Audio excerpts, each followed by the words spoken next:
হ্যাঁ, ওয়ালাইকুম আসসালাম। আচ্ছা, আমার কথা কি শোনা যাচ্ছে? একটু বলো তো, শোনা যাচ্ছে কিনা কথা?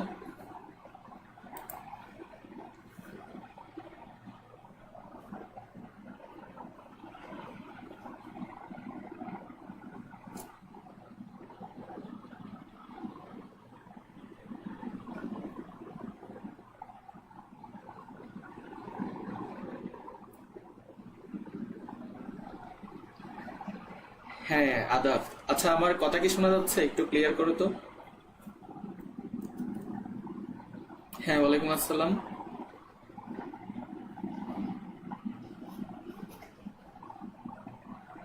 আচ্ছা, ঠিক আছে, শোনা যাচ্ছে। আচ্ছা, আমরা আমাদের ক্লাস তো শুরু করবো 9টা বাজে। আহ, প্রত্যেকটা লাইভের আগেই হচ্ছে যে আমি কি 10 মিনিট আগেই চলে আসি, যাতে 10 মিনিট মানে কি সবকিছু নিয়ে কথা বলা যায় আর কি। তো আচ্ছা, গুণগত রসায়ন এক্সামে তোমরা কত কত পাইছো দেখি বলো তো। যারা যারা আছো আর কি, এখানে তো দেখতেছি জাহানারা বেগম, তারপর ত্রিবেণী, তারপর হচ্ছে ফাতেমা। আচ্ছা, 3জন আসছো এখন, আর বাকিরাও আসতে। আচ্ছা। হ্যাঁ হ্যাঁ, ওয়ালাইকুম আসসালাম। আচ্ছা, দেখি তানিশাও আসছে। আচ্ছা, তো গুণগত রসায়নের পরীক্ষাটা তোমাদের কেমন লেগেছিল আর প্রশ্নগুলো? একটা কথা বলি, যে 25টা প্রশ্ন তোমাদেরকে আমি দিয়েছি গুণগত রসায়ন পরীক্ষাতে, ওই প্রশ্নগুলো কিন্তু কি তোমার কঠিন, সহজ আর ট্রিকি সবকিছু মিলিয়েই কিন্তু প্রশ্নগুলো কি মানে আমি সেট করেছি। তো ওই প্রশ্নের মানে গুরুত্ব কিন্তু অনেক। ওই প্রশ্ন কিন্তু দেখি আবার হারাই ফেলিও না। ওই প্রশ্ন কিন্তু কি যত্নে রাখিও, ঠিক আছে? এটা কিন্তু ভবিষ্যতে দেখবা যে কাজে লাগতে পারে। বুঝাতে পারছি? দেখবা যে কোথায় লেগে গেল এটা বলা যাবে না। ঠিক আছে? তো ওই প্রশ্ন কিন্তু প্র্যাকটিস করবা। এর আগে তো তোমাদের তড়িৎ রসায়নের পরীক্ষা নিছিলাম আমি। তো ওই তড়িৎ রসায়নের প্রশ্ন আর গুণগত রসায়নের প্রশ্ন, দুইটা প্রশ্নই আমি করছি। তো ওই প্রশ্ন দুইটা কিন্তু সবসময় মানে কি রাখবা। আর যদি পারো তাহলে একটা কাজ করতে পারো, প্রিন্ট করে ফেলতে পারো। প্রিন্ট করে ফেললে আর সবসময় মোবাইলের স্ক্রিনে আর দেখতে হচ্ছে না। আর দেখি বলতো, রাসায়নিক পরিবর্তনের যে প্রথম দুইটা লেকচার, এই দুইটা লেকচার কি করছো ভালো মতো? কোনো মানে অসুবিধা কি আছে বা প্রবলেম আছে? আজকের লেকচার কিন্তু অনেক মানে কি লেন্দি হবে, কারণ আমি কিন্তু বলছিলাম সকালবেলা যে মানে কি ক্লাসের আগে কিছু যেন খেয়ে আসো আর কি, নাহলে দেখা যাবে যে কি ক্লাসটা মানে করতে দেখা যাবে যে খিদা লেগে গেছে, আর খিদা লাগলে হচ্ছে মনোযোগ আসবে না। ঠিক আছে? তো দেখি বলো, আজকের ক্লাসে আমরা অনেক টপিক পড়বো, আর যেহেতু এটা শেষ ক্লাস, একটু লেন্দি তো অবশ্যই হবে। আর দেখা যায় যে কি প্রথম দিকে সবাই থাকে, লাস্টের দিকে হচ্ছে যে কমে যায়। তাও যারা যারা থাকো 6-7 জন, অনেক সময় 10 জনও থাকো, তো তাদেরকে ধন্যবাদ। আর বাকিরাও আশা করি ক্লাসগুলো দেখতেছো। আচ্ছা, দেখি। হ্যাঁ, 7 জন এসেছে। দেখি বলো তো, সাউন্ড কি শোনা যাচ্ছে? আর রাসায়নিক পরিবর্তনের প্রথম দুইটা লেকচার ভালো মতো পড়ছো কিনা? রেসপন্স করবা, লাইভ ক্লাসে আছো, রেসপন্স করবা। তোমরা যদি রেসপন্স করো তাহলে বুঝবো যে ক্লাসেই আছো, নাইলে দেখা যাবে যে কি ইন্টারাকশন হবে না। দেখি বলো।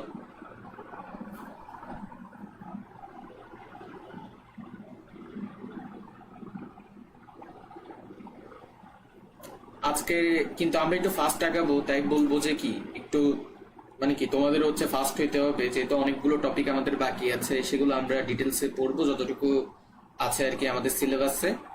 তো ততটুকুই আমরা পড়বো। দেখি বলো তো, শোনা যাচ্ছে কিনা ক্লিয়ারলি?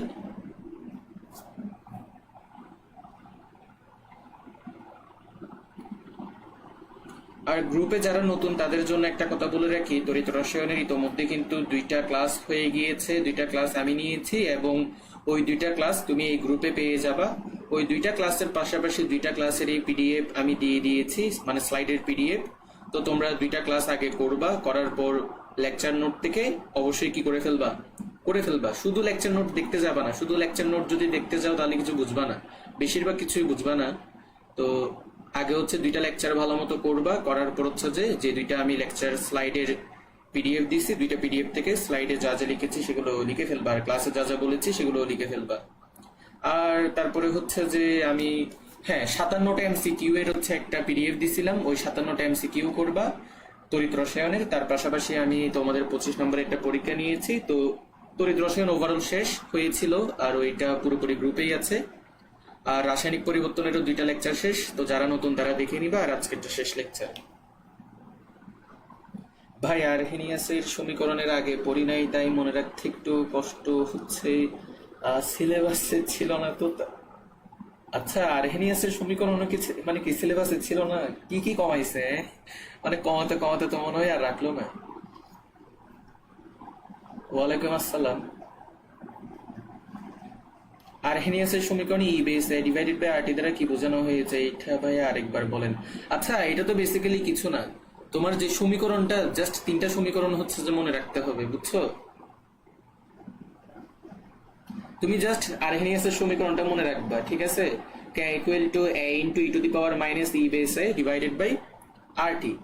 এখানে E base A divided by RT দ্বারা মূলত কিছু বোঝানো হয়নি, এটা হচ্ছে পাওয়ার হিসেবে আছে আর কি। তুমি জাস্ট কি করবা দেখাইছিলাম না, দাঁড়াও। আচ্ছা, এটা তো প্রথম লেকচার, এটা দ্বিতীয়, হ্যাঁ এটা দ্বিতীয় লেকচার।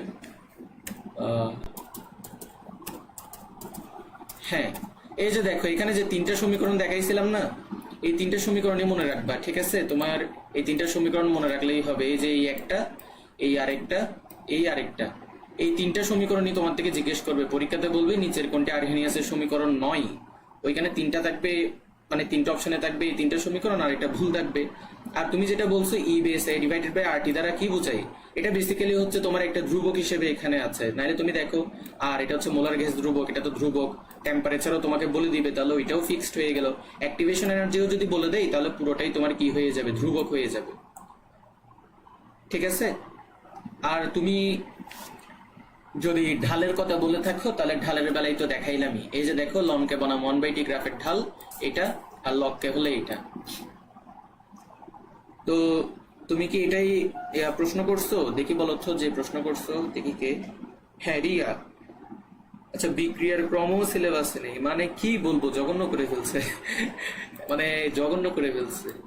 শুনো একটা কথা বলি, তোমাদের অলরেডি অনেক চ্যাপ্টার কমাইছে, তাই আমি বলবো যে চ্যাপ্টার গুলো আছে অ্যাটলিস্ট সেগুলোর ভিতরে আর কিছু মানে কি বাদ দিও না ঠিক আছে? এটা কিন্তু আসলেই খারাপ এই জিনিসটা, মানে একে তো অনেক চ্যাপ্টার কমাইছে, তারপরে আবার চ্যাপ্টারের ভেতরের টপিকও কমাইছে। এই যেমন আমি তোমাদের এই আজকের লেকচারটা রেডি করার সময় দেখলাম যে কি ওই তোমাদের লাস্টের দিকে কতগুলো হচ্ছে যে ইয়ে আছে না, কি বলে যে তাপ রসায়নের, এই যেমন তোমার এনথালপি, গঠন এনথালপি, তারপর হচ্ছে দহন তাপ, তারপর হচ্ছে তোমার আরো অন্যান্য যেমন তোমার হচ্ছে সংগঠন তাপ, তারপরে আরো অনেক কিছু আছে না, তারপর হ্যাসের সূত্র, তারপর হচ্ছে তোমার মানে এই টপিক গুলো আছে, কিন্তু দেখলাম যে এগুলো তোমাদের সিলেবাসে নাই। তো যেহেতু সিলেবাসে নাই, এরপরে কি করলাম, ওইগুলো বাদ দিলাম তো একটা কথা বলবো, চেষ্টা করিও সবকিছু পড়ার। আচ্ছা দেখি তাসনিয়া রিয়া, বলো তো তুমি তোমার প্রশ্ন উত্তর পাইছো কিনা, E base A divided by RT দ্বারা কি বোঝানো হয়েছে? মূলত জাস্ট তুমি ওই তিনটা সমীকরণ মনে রাখবা, আর ঢালগুলো মনে রাখবা। টি দিয়ে যেমন তাপমাত্রা বুঝাইছে। ও আচ্ছা আচ্ছা, তুমি আচ্ছা ই বেস এ মানে হচ্ছে সক্রিয়ণ শক্তি, অ্যাক্টিভেশন এনার্জি, তুমি ওইটার কথা বলতেছো মনে হয়। দাঁড়াও ওইটা লিখে দিই। এই যে দেখো এখানে তোমার যে ই বেসে,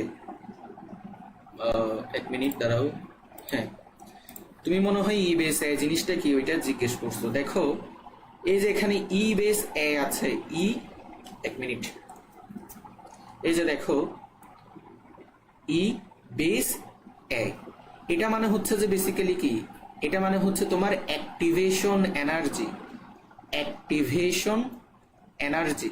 আর অ্যাক্টিভেশন এনার্জি মানে হচ্ছে তোমার অ্যাক্টিভ মানে কি করা, অ্যাক্টিভ মানে হচ্ছে তোমার সক্রিয় করা। তো অ্যাক্টিভেশন মানে কি, সক্রিয়করণ, মানে সক্রিয়ণ আর শক্তি। অর্থাৎ কোন একটা বিক্রিয়াকে তোমার অ্যাক্টিভ করার জন্য, অর্থাৎ বিক্রিয়ক থেকে উৎপাদে কনভার্ট করার জন্য ন্যূনতম যে শক্তির প্রয়োজন সেটাই হচ্ছে তোমার কি, সক্রিয়ণ শক্তি, মানে ইয়ে।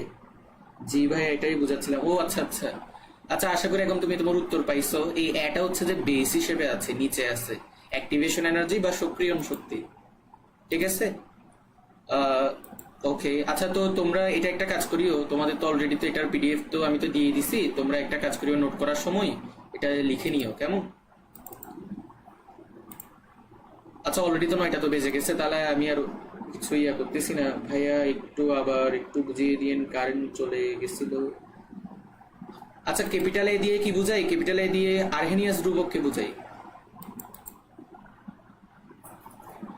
ক্যাপিটাল এ দিয়ে হচ্ছে আরহেনিয়াস ধ্রুবককে বুঝাই। দাঁড়াও, কি এগুলো কি তোমরা, ও আচ্ছা তোমাদের আরহেনিয়াসের সমীকরণ ছিল না? আমি আরো ভেবেছিলাম যে তোমাদের আর্হেনিয়াসের সমীকরণ ছিল, তাই আমি আর ওইগুলো ডিটেলসে লিখি নাই। আচ্ছা এখানে তো জায়গা নেই, কোথায় লিখবো? আহ, আচ্ছা ছোট করে এখানে একটু করে লিখে দিই। এই এ মানে কি? জঘন্য করছে তোমাদের সিলেবাসটা, মানে কি বলবো, মানে সবই বাদ দিছে। এক মিনিট একটু। এই যে দেখো এখানে যে তুমি যে এর কথা বলছো, এই এ হচ্ছে যে বেসিক্যালি তোমার আরহেনিয়াস ধ্রুবক, এটাও একটা কনস্ট্যান্ট। আর হেনিয়াস ধ্রুবক, এই জন্য লাইভ ক্লাস করা উচিত, বুঝছো? লাইভ ক্লাস করবা। লাইভ ক্লাস যদি করো তাহলে হচ্ছে যে কি তুমি সরাসরি হচ্ছে যে ওইটা আমাকে জিজ্ঞেস করতে পারতেছো, ঠিক আছে?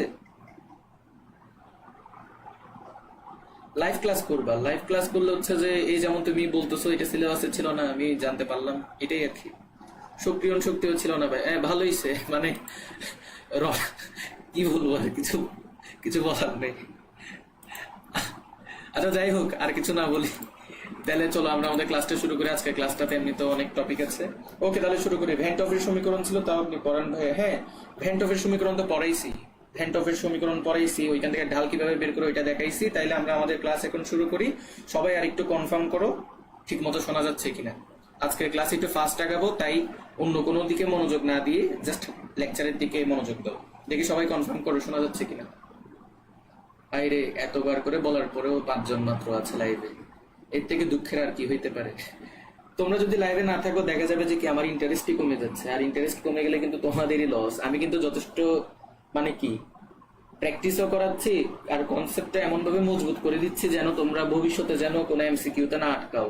ওইটা আশা করি তড়িৎ রসায়নের যে 2টা ক্লাস আর রাসায়নিক পরিবর্তনের যে 2টা ক্লাস নিয়েছি আমি, সেখানে কিন্তু দেখছো আশা করি। আচ্ছা এই তো স্বর্ণা চলে আসছে, আগের ক্লাসেও ছিল। সাফিয়া চলে আসছে, ওরা আগের ক্লাসে শেষ পর্যন্ত ছিল।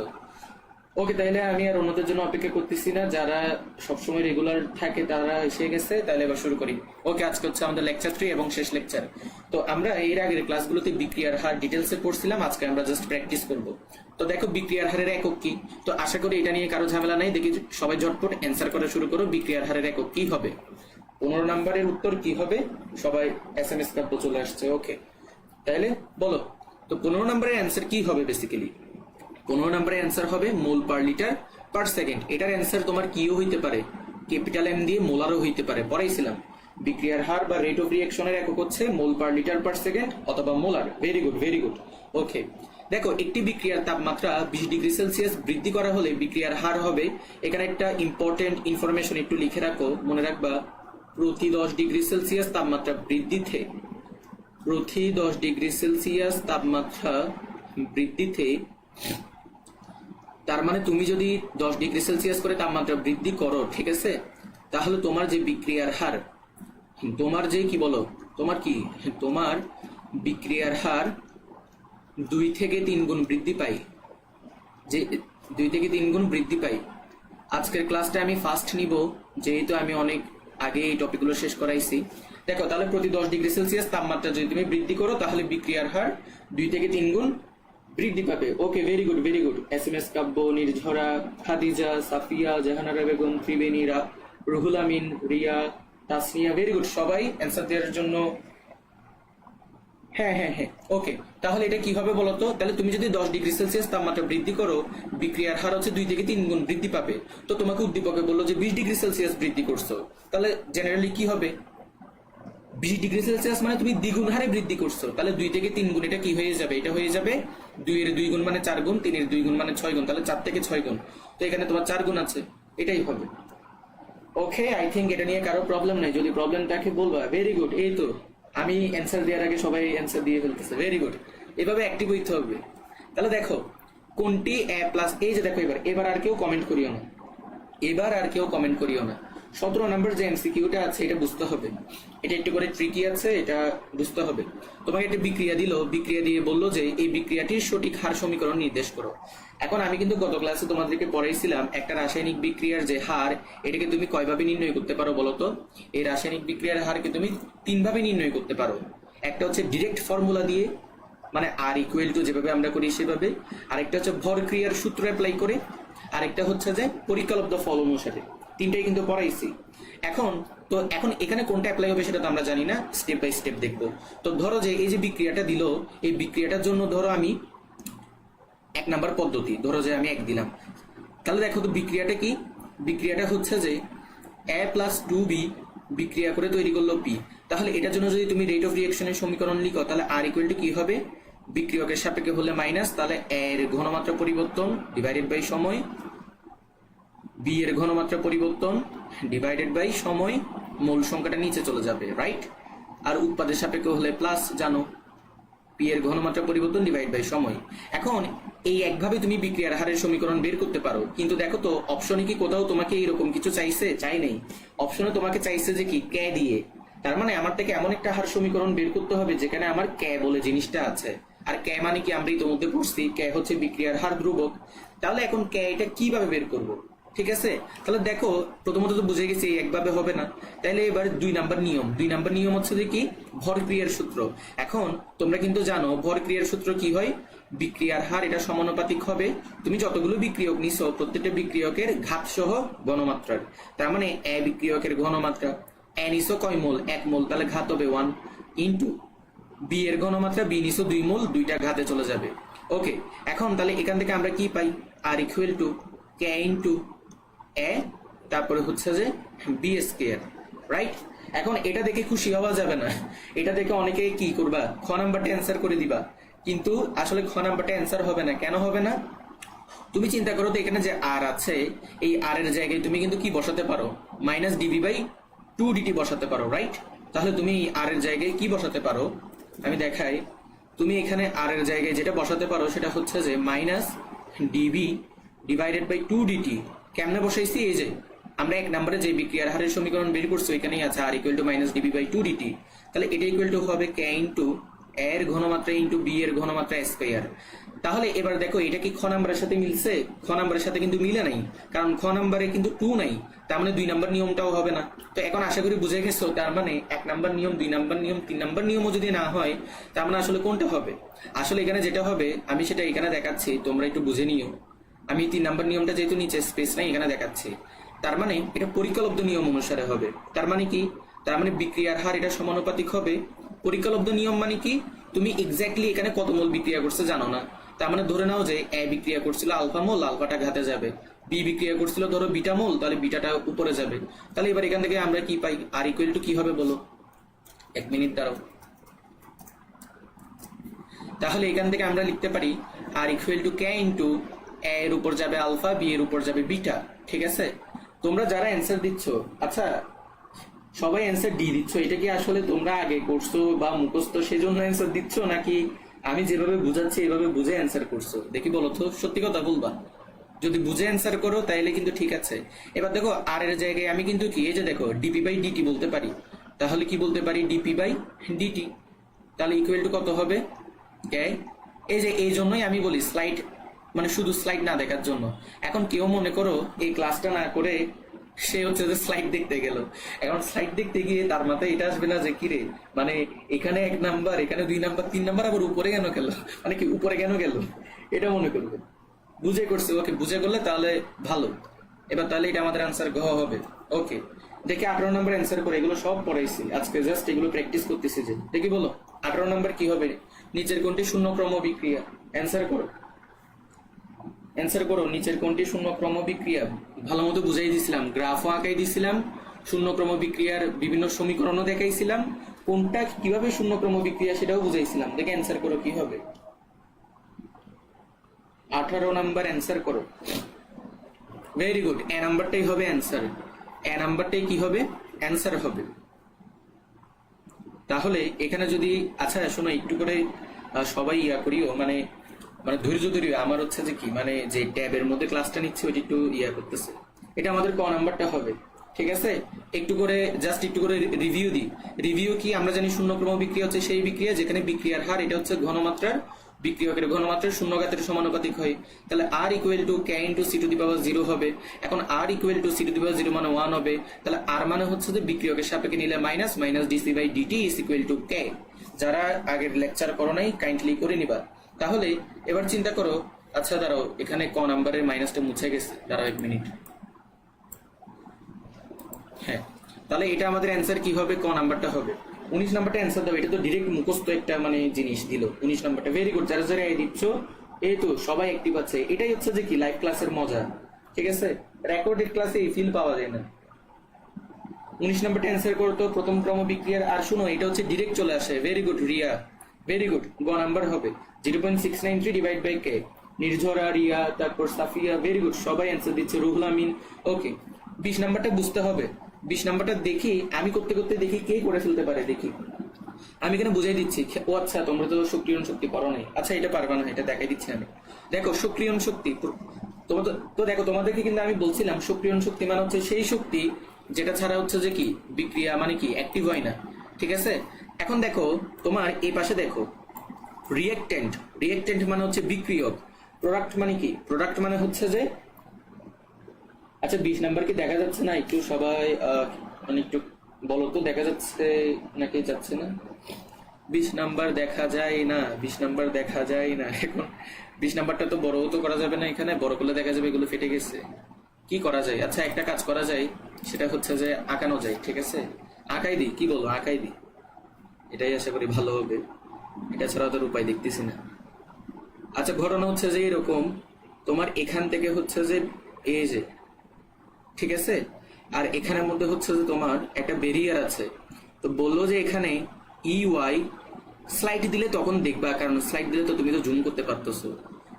তো এটা হচ্ছে 470 কিলো জুল। এখানে হচ্ছে যে তোমার এ বলে দিছে, আর এখানের মধ্যে হচ্ছে যে তোমার, আচ্ছা এখানে জাস্ট ভ্যালুগুলো লিখি। ঠিক আছে, দেখো এখানে হচ্ছে তোমাকে দিল যে 358 কিলো জুল, আর এখানে দিল তোমার 393। তো বললো যে এই সাইডে যারা আছে এরা হচ্ছে রিয়েক্টেন্ট। রিয়েক্টেন্ট মানে তো বুঝো বিক্রিয়ক, আর এই সাইডে যারা আছে তারা হচ্ছে প্রোডাক্ট মানে উৎপাদ। ঠিক আছে, ক্লিয়ার দেখা যায় না? কি ক্লিয়ার দেখা? আচ্ছা আমি এখন তো এঁকে দিছি, এঁকে দেওয়ার পরেও কি দেখা যাচ্ছে না? আচ্ছা ফিগার বোঝা যাচ্ছে না, সমস্যা নেই, আমি স্লাইড দিয়ে দিলে তোমরা জুম করে দেখে নিতে পারবা। আমি তো এঁকে দিলাম, দেখো তো বোঝা যাচ্ছে কিনা। 13 জন আছো, ভেরি গুড। আশা করি শেষ পর্যন্ত থাকবা, যদিও শেষ পর্যন্ত এতজনকে পাওয়া যায় না। দেখি বলো তো ফিগারটা বোঝা যাচ্ছে কিনা।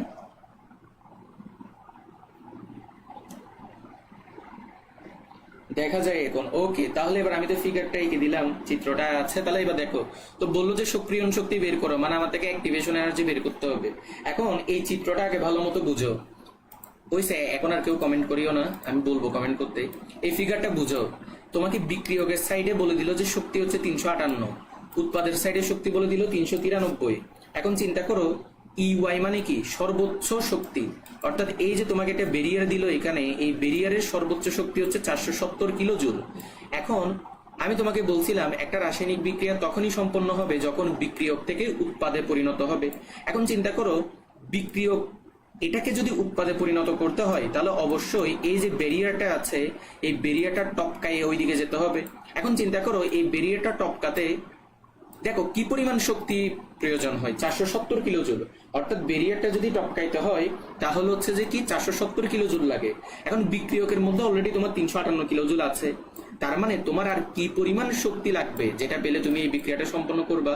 অবশ্যই 470 থেকে এটা মাইনাস করবা না। ধরো যে এখানে ছিল 20 জুল, আর এটার পরিমাপ মানে এটার টোটাল হচ্ছে 30 জুল। তার মানে তুমি যদি আর 30 বিয়োগ 20 সমান যদি 10 জুল যদি পাও, তাহলে তুমি সহজেই এই বেরিয়ারটা টপকাই ওই পাশে যেতে পারবা। তাহলে বিক্রিয়কগুলো উৎপাদে পরিণত হবে, মানে বিক্রিয়াটা সম্পন্ন হবে।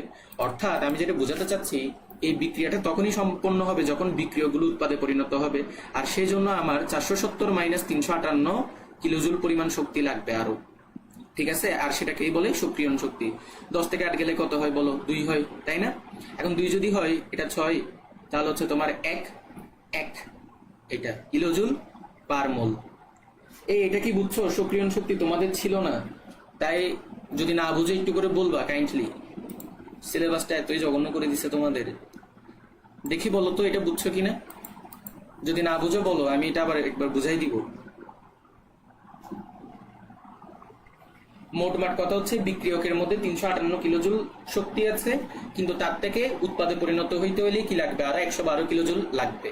কারণ সে যদি আরো 112 কিলোজুল যদি তার মধ্যে নিতে পারে, তাহলে সে 470 কিলোজুলের যে ব্যারিয়ারটা সেটাকে পার করতে পারবে, আর পার করে উৎপাদে পরিণত হবে।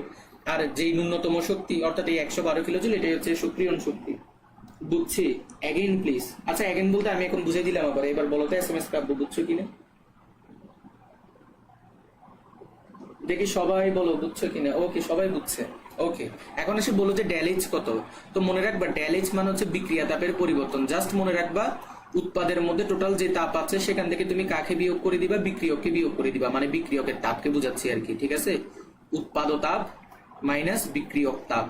এখন তুমিই বলো, এটা তো পারবা। উৎপাদের মধ্যে আছে কত 393, বিক্রিয়কে আছে কত 358, তার মানে এখানে টোটাল কি পরিমাণ তাপের পরিবর্তন হয়েছে। 13 থেকে 8 গেলে হচ্ছে তোমার 5 হবে। দাঁড়াও 1 মিনিট, 13 থেকে 8 গেলে হচ্ছে 5 হবে, 8 থেকে 5 গেলে হচ্ছে 3 হবে, আর এটা তো বাদ, তাহলে হচ্ছে 35 কি হবে কিলোজুল পার মোল। বুঝছো নাকি বুঝো নাই একটু কাইন্ডলি বলো। অপশনে তাহলে দুইটা মান কেন ভাইয়া? এই যে তোমাকে দুইটা বের করতে বললো, সক্রিয়ণ শক্তি কত, ড্যালেজ এর মান কত, ওই জন্য আর কি দুইটা মান অপশনে দুইটা দেয়া। তাহলে দেখো, একটা হচ্ছে যে আমাদের অ্যান্সার হচ্ছে 112, আর একটা হচ্ছে 35। SMS কাব্য একটু বলো তো তুমি অ্যাগেন প্লিজ বলছিলে যে বুঝছো কিনা। তাহলে এটা আমাদের অ্যান্সার হবে যে তোমার খ নাম্বারটা, বুঝছো? খ নাম্বারটা আমাদের অ্যান্সার হবে, কারণ খ নাম্বারে হচ্ছে তোমার 112 আর 35 দেয়া আছে। আচ্ছা, এটা বোঝা যাচ্ছে না মনে হয়, কি দিয়ে দেখানো যায়। তোমরা একটু কমেন্ট করিও, নাহলে আবার আমি ভাববো যে লাইভ হয়তো গেছে গে, আর নাই তো বুঝতেছো না। কি হবে, এটা বি নাম্বারটা হবে, ঠিক আছে, বুঝাতে পারছি। স্লাইড দিয়ে দিব, ওইখানে স্পষ্ট দেখতে পারবা। তাহলে আশা করি আমাদের এই টপিক শেষ, ঠিক আছে। কোনো ঝামেলা আছে? এরপরে আমাদের আরো ম্যাথ আছে, একটু কাইন্ডলি। হ্যাঁ জি ভাই বুঝছি। ওকে, না বুঝলে সঙ্গে সঙ্গে কমেন্ট করবা, বুঝছো? ওকে, এবার আসে 21 নাম্বার ম্যাথ। আচ্ছা, তোমাদের থেকে এবার আমি কমেন্ট নিব। একটু করে চিন্তা করো তো, তোমার 21 নম্বরে যে বিক্রিয়াটা দিছে, এই যে বিক্রিয়াটা, এই বিক্রিয়াতে বললো যে 1 মোল এ আর 2 মোল বি বিক্রিয়া করে 1 মোল ডি তৈরি করতেছে। হার সমীকরণ দিল যে কে ইন্টু এর ঘনমাত্রা আর বি এর ঘনমাত্রা। আচ্ছা, এটা কি ঠিক আছে? মানে এই যে তোমার এখানে তো এ তো 1 মোল বিক্রিয়া করছে, তাই এর উপর ঘাত 1 আছে বুঝলাম, কিন্তু বি তো 2 মোল বিক্রিয়া করছে, তাহলে বি এর উপর 2 হওয়ার কথা না? তো এটা কি ভুল নাকি ঠিক? আর যদি ঠিক হয় তাহলে এটা কিসের ভিত্তিতে ঠিক বলো তো দেখি। আশা করি আমার প্রশ্নটা তুমি বুঝছো, মানে তোমরা বুঝছো। মানে আমার কথা হচ্ছে যে বি তো 2 মোল বিক্রিয়া করছে, তাহলে বি এর ঘাতে মানে কি, বি এর ঘাত 2 হওয়ার কথা ছিল না? হয়নি কেন? তার মানে এটা এখানে কিসের উপর ভিত্তি করে এটা দিচ্ছে দেখি বলো তো। বাংলা লিখো বা ইংলিশ লিখো, যা খুশি লিখো, অ্যান্সার দিলেই হলো। বলো এই সমীকরণটা কি ভুল নাকি ঠিক? আর যদি ঠিক মনে করো তুমি, তাহলে এটা কিসের ভিত্তিতে ঠিক মনে করতেছো বলো।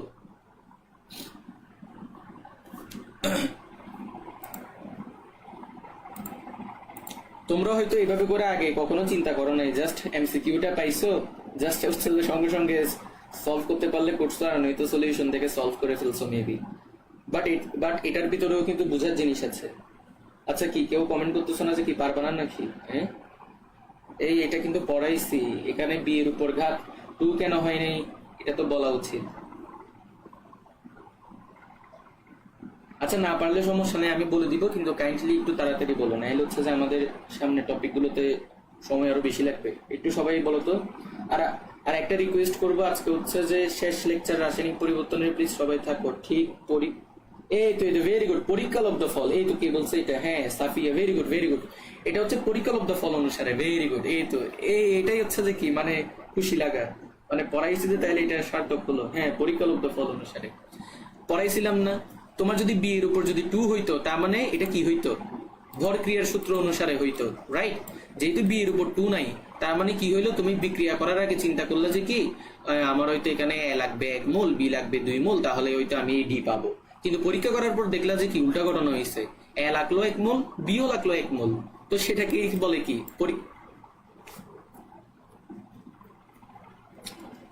কি হইলো এটা?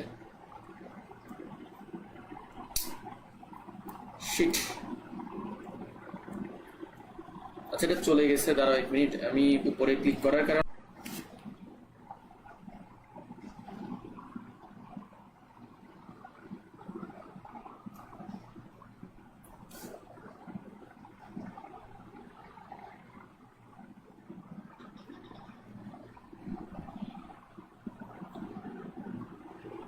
আচ্ছা দেখি সবাই একটু কনফার্ম করো তো, শোনা যাচ্ছে কিনা।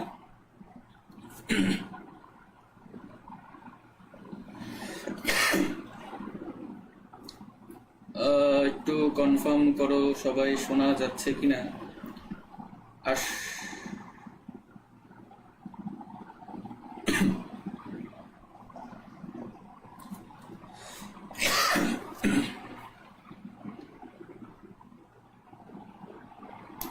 আচ্ছা সরি, আসলে মানে একসাথে অনেকগুলো অ্যাপ মানে ওপেন আছে, তো যার কারণে হচ্ছে সিস্টেমটা হচ্ছে ক্র্যাশ করছে। মানে ওভিএস স্টুডিও পাশাপাশি আরো অনেকগুলো অ্যাপ ওপেন আছে, তো তো সিস্টেমটা হচ্ছে ক্র্যাশ করছে। আচ্ছা যাই হোক, তো আমরা মনে হয় এখানে ছিলাম তাই না? এখান থেকে হচ্ছে যে আমি মানে কি স্লাইডটা চলে গেছিল। এখন কি দেখা যাচ্ছে এই স্লাইডটা? সরি, একটু তোমাদের একটু ডিস্টার্ব হলো। দেখি বলো তো এখন স্লাইডটা দেখা যাচ্ছে কিনা।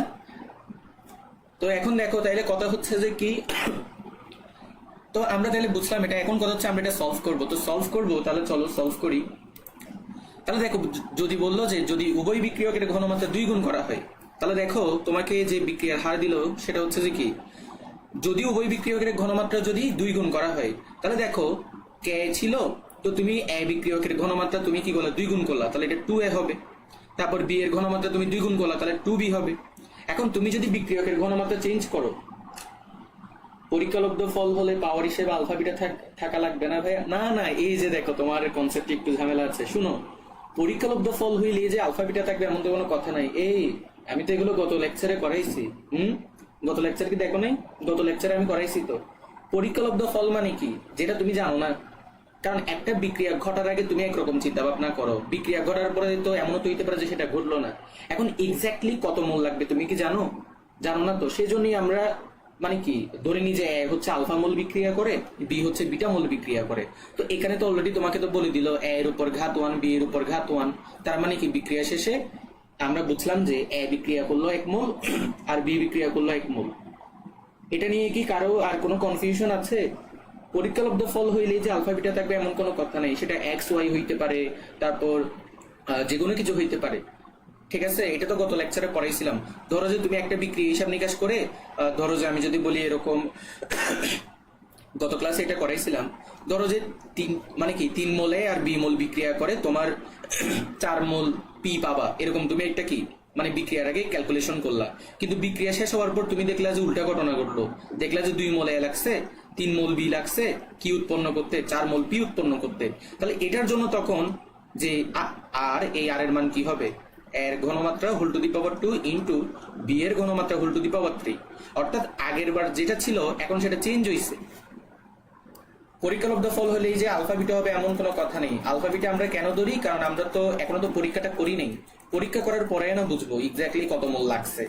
সেজন্য আমরা অজানা রাশি হিসেবে চলক হিসেবে আলফা বিটা ধরি। দেখি বলো তো দাসনিয়ারিয়া বুঝছো কিনা এটা। তাহলে এবার দেখো, এখন তুমি চিন্তা করো বিক্রিয়কের ঘনমাত্রা যদি চেঞ্জ করো, তাহলে তোমার রেট অফ রিঅ্যাকশন কি সেম, মানে কি বিক্রিয়ার যে রেট সেটা কি আগের মতো থাকবে? থাকবে না, সেটা চেঞ্জ হবে। তো ধরলাম যে সেটা হচ্ছে যে তোমার আর প্রাইম হলো, ধরে নাও যে আর প্রাইম। তাহলে আর প্রাইম ইকুয়াল টু এটা। তাহলে এখন এখান থেকে আমি কি বলতে পারি, 2 দ্বিগুণে 4, 4 কে বাইরে আনো, তাহলে এরকম হয়। এখন দেখো তো কে ইন্টু এ ইন্টু বি, এটাকে আমরা কি বলতে পারি, রেট বলতে পারি। তার মানে হচ্ছে যে কি রেট। তার মানে তুমি যদি উভয় বিক্রিয়কের ঘনমাত্রা 2 গুণ করো, তোমার বিক্রিয়ার হার 4 টাইমস মানে 4 গুণ বাড়বে। দেখি বলো তো এটা বুঝছো কিনা। এতক্ষণ এটা শেষ হয়ে যেত, ওই মাঝখানে স্লাইডটা চলে গেছিল আর সিস্টেম ক্র্যাশ করছিল, যার কারণে সমস্যা। দেখি বলো তো এটা বুঝছো কিনা। 22 নাম্বার যে ম্যাথটা আসছে, এটা হচ্ছে তোমার কুয়েটে আসছে। তো এটা কুয়েটে আসলেও এটা কিন্তু মানে কি তোমার ক্যালকুলেটর লাগবে না। ঠিক আছে, এটা করাই দিচ্ছি। 12 জন আছো, একটু আমাকে আর একটু করে ক্লিয়ার করো তো, বোঝা যাচ্ছে কিনা। ওকে, তাহলে আমি পরের ম্যাথে চলে যাচ্ছি। এখন বললো যে এখানে মাইনাস ডিএ বাই ডিটি বের করতে বললো। সি গঠনের হার আছে, এত কিছু দেখার দরকার নেই। তোমাকে যে বিক্রিয়াটা দিছে তুমি এই বিক্রিয়াটার ভিত্তিতে রেট অফ রিঅ্যাকশন বের করো, আরেক সমীকরণ বের করো। তো তুমি তো জানো কিভাবে বের করতে হয়। মাইনাস ডিএ বাই 2 ডিটি হবে, যেহেতু 2 মোল তাহলে 2টা নিচে গেছে। এখানে হবে মাইনাস ডিবি। মাইনাস কেন হচ্ছে আশা করি এটাও জানো, বিক্রিয়কের সাপেক্ষে হলে মাইনাস হয়, যেহেতু বিক্রিয়কের ঘনমাত্রা ধীরে ধীরে হ্রাস পাই, তাই মাইনাসে মাইনাসে প্লাস করার জন্য আমরা দিই সি। তাহলে কি এখানে প্লাস দেওয়ার দরকার নাই, জানোই তো প্লাস হবে যে, তাই না। তাহলে কি হবে ডিসি বাই ডিটি, রাইট। এখন এখন একটু চিন্তা করো, তোমাকে এখানে কিন্তু বলেই দিছে সি গঠনের হার হচ্ছে যে এটা। এখন সি গঠনের হার মানে কি, সি উৎপাদনের হার মানে কি, তোমাকে ডিসি বাই ডিটি বলে দিছে। তোমার এখানে কি বলছে বলো, তোমাকে এখানে ডিসি বাই ডিটি কিন্তু বলে দিছে। ডিসি বাই ডিটি কত, 2.2 ইন্টু টেন ইনভার্স 3। তো বললো যে মাইনাস ডিএ বাই ডিটি বের করো।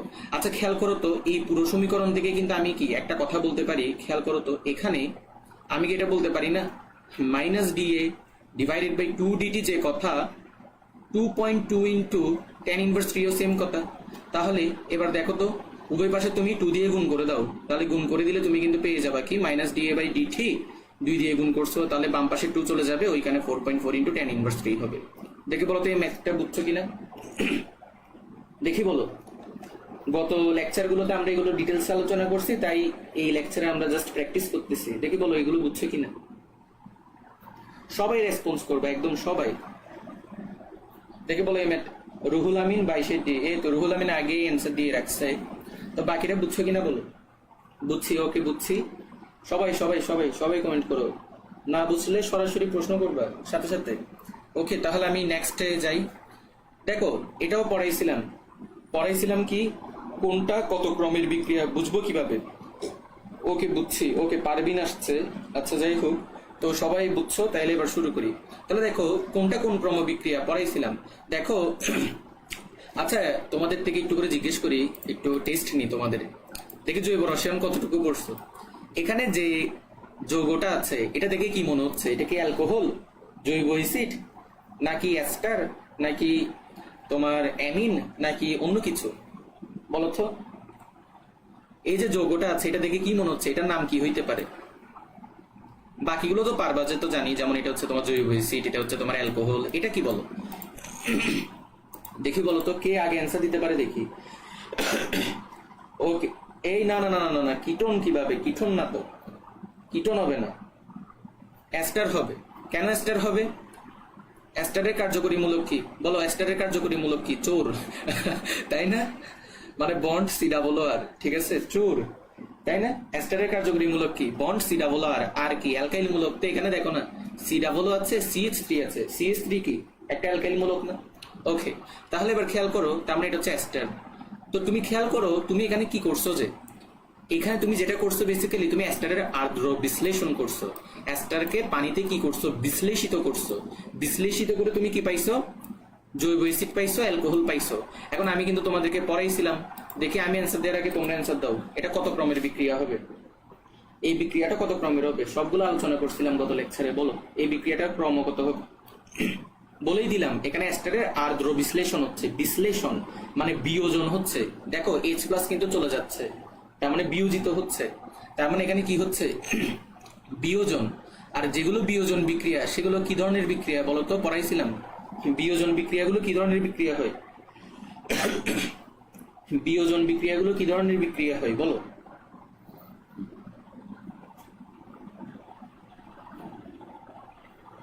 প্রথম ক্রম, ভেরি গুড। আর শূন্য ক্রম বিক্রিয়া হয় কোনগুলো, যেগুলো হচ্ছে তোমার শর্ত সাপেক্ষ বিক্রিয়া হয়, সব পড়াইছে কিন্তু, ঠিক আছে। গ নাম্বার, ওকে ভেরি গুড। তাহলে এটা আমাদের কি হবে অ্যান্সার, এটা হচ্ছে যে আমাদের কি হবে, গ নাম্বার অ্যান্সার হবে। গ নাম্বারটা কি হবে অ্যান্সার হবে ফার্স্ট, ভেরি গুড। 3 জন অ্যান্সার করছে, বাকিরা কি আগের ক্লাস করো নাই, অ্যান্সার দেখলাম না যে। 24 নাম্বারটা দেখো, শূন্য ক্রম বিক্রিয়ার বললো যে কি ব্যাগ ধ্রুবক কে এর একক কোনটি, পড়াইছিলাম, পারবা এটা কি হবে। দেখো শূন্য ক্রম বিক্রিয়ার ব্যাগ ধ্রুবকের সমীকরণটা কি পড়াইছিলাম মনে আছে, কে ইকুয়াল টু হচ্ছে যে, এগুলো কিন্তু মুখস্থ রাখতে হবে, 1/t ইন্টু মানে 1/t এটার সাথে গুণ করবা C0 মাইনাস সি। C0 হচ্ছে আদি ঘনমাত্রা, সি হচ্ছে শেষ ঘনমাত্রা। তাহলে তুমি ঘনমাত্রা থেকে ঘনমাত্রা বিয়োগ করলে যে এককটা পাবা সেটা কি, মোল পার লিটার। তাহলে উপরে হচ্ছে তোমার কি হবে, মোল per litre. Very good, okay দেখো ভেরি গুড ভেরি গুড, গ নাম্বার। আচ্ছা দেখো, আচ্ছা তোমরা তো 23 নাম্বারের অ্যান্সার দিচ্ছ, যে 24 নাম্বার বলো। তাহলে এটা হচ্ছে মোল পার লিটার হবে, আর সময়ের একক হচ্ছে যে কি হবে, সেকেন্ড। তাহলে সেকেন্ডটা হচ্ছে যে কি উপরে যাবে, কিন্তু তুমি লক্ষ্য করো তোমার অপশনে কিন্তু কোথাও সেকেন্ড বা মিনিট এগুলো কিছু বলা নাই, টাইম দিয়ে দিচ্ছে। তার মানে কি তুমি এখানে সেকেন্ড না লিখে কি লিখবা, তুমি এখানে সেকেন্ড না লিখে কি লিখবা? টাইম লিখবা। তাহলে পার সেকেন্ড না লিখে পার টাইম লিখো, ঠিক আছে? কিন্তু ঝামেলা হলো মোল পার লিটার পার টাইম এটা অপশনে নাই। এখন মনে করার চেষ্টা করে, একটা জিনিস পড়াইছিলাম, 1 লিটার ইকুয়াল টু হচ্ছে যে 1 ডেসিমিটার কিউব। এবার বলো যদি মনে থাকে 1 লিটার যদি 1 ডেসিমিটার কিউবের সমান হয়, তাহলে কি আমরা বলতে পারি না এটা মোল? পার লিটারের জায়গায় বলতে পারি পার ডেসিমিটার কিউব, আর টাইমই রাখো। আশা করি বোঝা গেছে কি বলতেছি আমি। তাহলে কি হবে এটা অ্যান্সার? মোল পার ডেসিমিটার কিউব পার টাইম। ওকে, তাহলে আমাদের অ্যান্সার কোনটা হবে? ঘ নাম্বারটা আমাদের কি হবে? অ্যান্সার হবে, ঠিক আছে? ওকে, 25 নাম্বারটা। তাহলে 25 নাম্বারটা দেখো, 25 নাম্বারে কি বললো? বিক্রিয়া ঠিক কত আণবিক? আচ্ছা, বিক্রিয়াটা কত আণবিক কেউ কি বলতে পারবা? নাকি এটাও ছিল না? আচ্ছা, এটাও মেবি ছিল না। আচ্ছা দেখো, এটা পড়াই দিচ্ছি, বাম পাশে দেখো, সরি ডান পাশে বলতেছি, ডান পাশে দেখো বিক্রিয়ার আণবিকত্ব। মনে রাখবা, যত মোল বিক্রিয়ক বিক্রিয়া করবে, যত মোল বিক্রিয়ক দেখো সিইউতে আসছে, কিন্তু বারবার বলতেছি সিইউ কিন্তু শর্ট সিলেবাস মেনটেন করে না, ফুল সিলেবাস, বারবার বলতেছি। তাহলে দেখো যত মোল বিক্রিয়ক, আর এগুলো সোজা টপিক, বুঝলে সহজ, না বুঝলে তো কঠিন। যত মোল বিক্রিয়ক কি করে? বিক্রিয়া করে। যত মোল বিক্রিয়ক বিক্রিয়া করে, ঠিক আছে? আণবিকত্ব তত, ঠিক আছে? তাহলে যত মোল বিক্রিয়ক বিক্রিয়া করবে, আণবিকত্ব কি হবে? তত হবে। তোমাদের কি একটা টেস্ট নিব একটু পরে, তার আগে আমি এটা বুঝাই দিই। ধরো যে PCl5 ফসফরাস পেন্টাক্লোরাইড, তুমি যদি ফসফরাস পেন্টাক্লোরাইডের বিয়োজন ঘটাও, ধরো যে তুমি বহুমুখী বিক্রিয়া নিচ্ছ, তাহলে কি হবে বলতো? এখান থেকে ফসফরাস ট্রাইক্লোরাইড হবে, তারপর হচ্ছে তুমি কি পাবা? ক্লোরিন গ্যাস পাবা। তাহলে এখন বলো এই বিক্রিয়াটা কত আণবিক হবে? এই বিক্রিয়াটা কত আণবিক হবে দেখি বলো তো? শূন্যক্রম বিক্রিয়া। এই শূন্যক্রম বিক্রিয়াকে বলে। আচ্ছা, তুমি মনে হয় 24 নম্বরের অ্যান্সার দিচ্ছ। কি রে, সবাই ডি বলা কেন শুরু করলো? এই ডি কিভাবে বলতেছো যে ডি কেমনে হয়?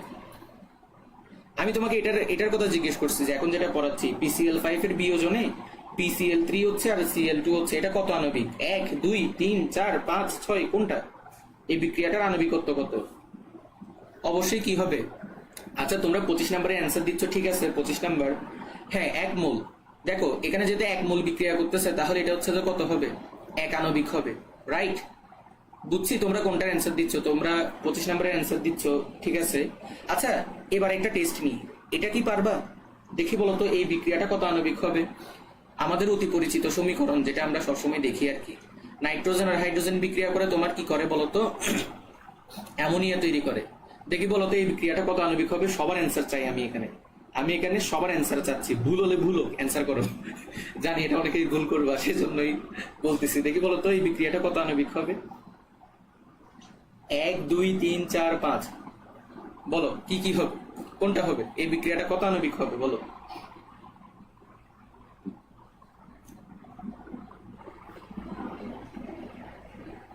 অ্যান্সার দাও। আচ্ছা, একজনে বলতেছে 4 আণবিক, আরো একজন 4 আণবিক, তারপর হচ্ছে দেখি বাকিরা কি বলে। আচ্ছা, 4 আণবিক কি শিওর? এখানে তো 2 মোল বিক্রিয়া করছে, হ্যাঁ? তো এটা তো 2 আণবিক হওয়ার কথা, সবাই 4 বলতেছো যে। তাহলে এখানে কি করতে হবে? এই যে এই জায়গায় হচ্ছে টুইস্ট আছে। তুমি তো এখানে তো সমতাকরণই তো করো নাই, তাই না? এই যে সমতাকরণ যদি তুমি না করো, তাহলে তোমার অ্যান্সার আসবে 2, যেটা হচ্ছে ভুল। তোমাদেরকে এখানে কি করতে হবে? সমতাকরণ করতে হবে। তো সমতাকরণ করে দাও, তাহলে কি হবে? 2 দাও, নাইট্রোজেন 2টা, হাইড্রোজেন 6টা হয়েছে, 3 দাও। টোটাল কয় মোল এখানে? 4 মোল। তাহলে কত আণবিক? 4 আণবিক হবে। তাহলে কি মনে রাখবা? সমতাকরণ করা লাগবে। Very good. এই তো রুহুল আমিন, সাফিয়া, রিয়া, এই তো ভেরি গুড। পারবেন সবাই, এই তো ভেরি গুড। আমি ভাবছিলাম যে মানে কি একজন হইলেও ভুল করবা, দেখি যে কি সবাই ঠিক করছো। তাহলে কি বোঝা যাচ্ছে যে কি তোমরা সবাই কি তোমাদের কনসেপ্ট ক্লিয়ার আছে? তাহলে আর এটা নিয়ে আর সময় দিচ্ছি না। তাহলে এখানে কি? এখানে তো সমতাকরণ করতে হবে না। নাইট্রোজেন 2টা আছে, ডান পাশেও নাইট্রোজেন 2টা, অক্সিজেন এখানে টোটাল 4টা, তোমার ডান পাশেও 4টা। সমতাকরণ করা লাগবে না। টোটাল 3 মোল, 3 আণবিক বিক্রিয়া। দেখছো কত সোজা টপিক? জাস্ট মনে রাখবে এখানে সমতাকরণ করতে হবে। পরীক্ষাতে আবার এটা ভুল করে আসিও না, বারবার বলতেছি। পরীক্ষাতে দেখবা সমতাকরণ করা আছে কিনা, না করা থাকলে করে নিবা। আমাদের এর মাধ্যমে বিক্রিয়ার হার শেষ হলো। যাও, তোমাদের বিক্রিয়ার হার শেষ করে দিলাম। বিক্রিয়ার হার দেখে এর থেকে বেশি আর কিছু লাগবে না। ঠিক আছে, বিক্রিয়ার হার শেষ। এবার আমরা নতুন টপিকে ঢুকবো, যেটা বলছিলাম তাপ উৎপাদী বিক্রিয়া কোনটা, তাপহারী বিক্রিয়া কোনটা, বুঝবো কিভাবে। তাহলে সবসময় না না না না না সবসময় বিক্রিয়ক কেন খেয়াল করবা, উৎপাদকও খেয়াল করতে হবে তো। এই যে যেমন দেখো, আমি তোমাকে যে বিক্রিয়াটা দিছিলাম এখানে কি সমতাকরণ ছিল? আচ্ছা, তুমি কি বলতেছো যে বিক্রিয়ক কত মোল বিক্রিয়া করবে? তোমার প্রশ্ন যদি সেটা হয় তাহলে উত্তর হচ্ছে যে হ্যাঁ, তুমি সবসময় দেখবা বিক্রিয়ক কত মোল বিক্রিয়া করতেছে। আর সমতাকরণের যদি কথা বলি তাহলে সমতাকরণ তো তোমার দুই সাইডে করা লাগবে, তাই না? তোমার কোয়েশ্চেন মেবি প্রথমটা, তাই না? সবসময় শুধু বিক্রিয়কের দিকে খেয়াল করবা, বিক্রিয়ক কত মোল বিক্রিয়া করতেছে। আর এক্ষেত্রে সমতাকরণ করতে হবে, আর সমতাকরণ তো জানোই যতটুকু প্রয়োজন ততটুকু করতে হবে। আশা করি তুমি তোমার উত্তর পাইছো। এটাই তো প্রশ্ন করছো না? না, সমতা না, প্রথম প্রশ্নটা। হ্যাঁ বুঝছি বুঝছি, প্রথম প্রশ্নটা করছো যে বুঝছি।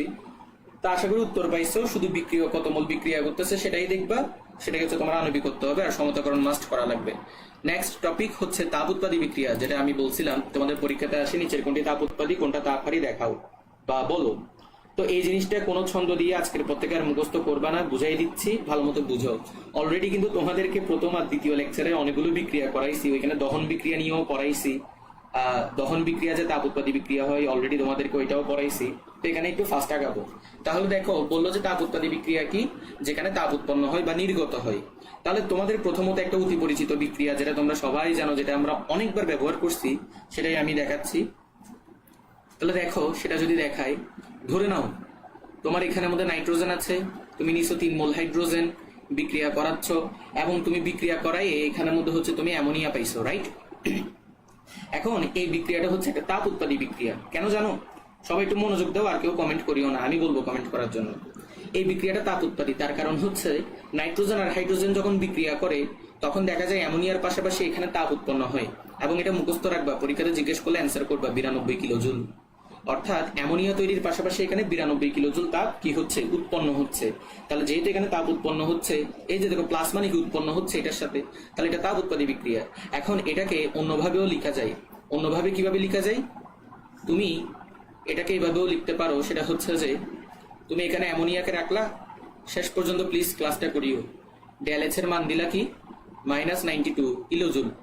বুঝাতে পারছি? অর্থাৎ তুমি দুইভাবে বিক্রিয়াটা লিখতে পারো, একটা হচ্ছে যে উৎপাদের সাথে প্লাস দিয়ে 92 কিলোজুল, আর একটা হচ্ছে ডেলএইচ এর সাথে তুমি কি করবা, ডেলএইচ ইকুয়াল টু -92 কিলোজুল। এখানে ডেলএইচ জিনিসটা কি, ডেলএইচ হচ্ছে বিক্রিয়া তাপ, ডেলএইচ কি, বিক্রিয়া তাপ। তো মনে রাখবা, তাপ উৎপাদী বিক্রিয়ার ক্ষেত্রে ডেলএইচ এর মান কিন্তু নেগেটিভ হয়। তাপ উৎপাদী বিক্রিয়ার ক্ষেত্রে কি হয়, ডেলএইচ এর মান কি হবে, নেগেটিভ হবে। এটা একটু মনে রাখবা, ঠিক আছে?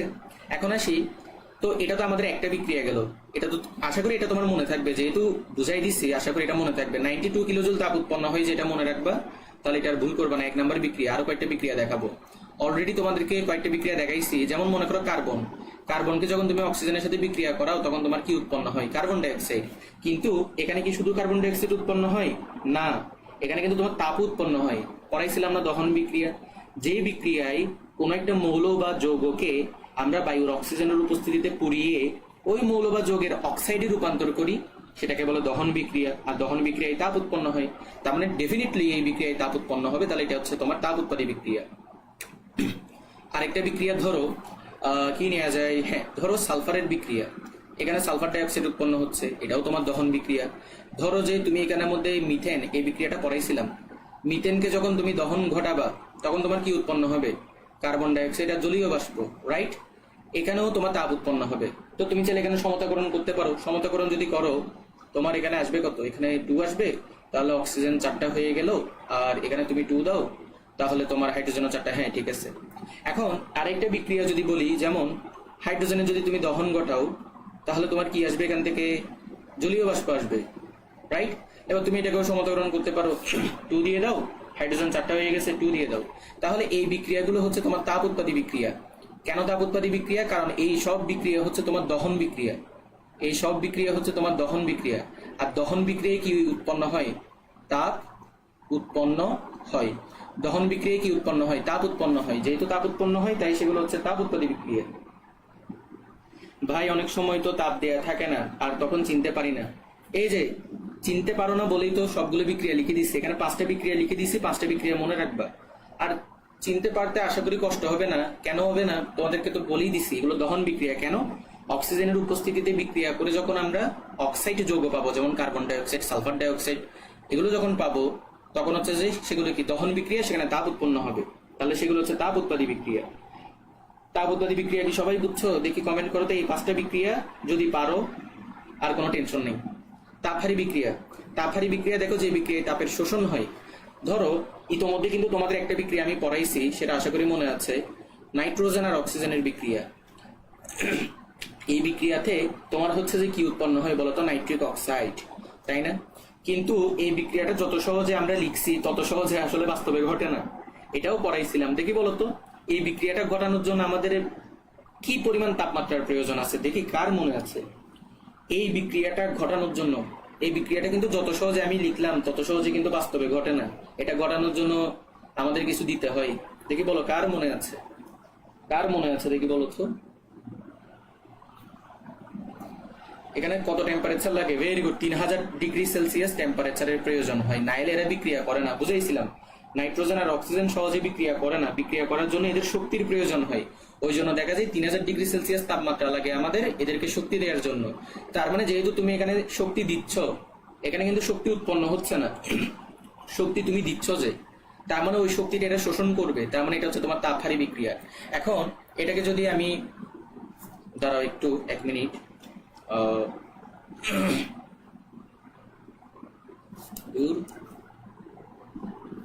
এখন এটাকে যদি আমি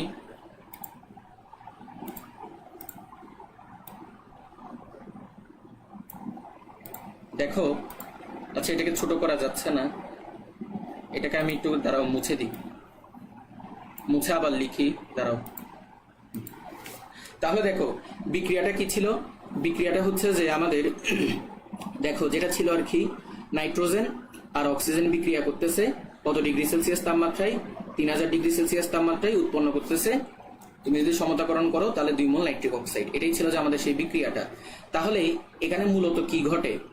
এখানে তাপটা মনে রাখবা, পরীক্ষাতে জিজ্ঞেস করতে পারে। মূলত যেটা হয়, নাইট্রোজেন আর অক্সিজেনের পাশাপাশি তুমি এখানে কি করো জানো?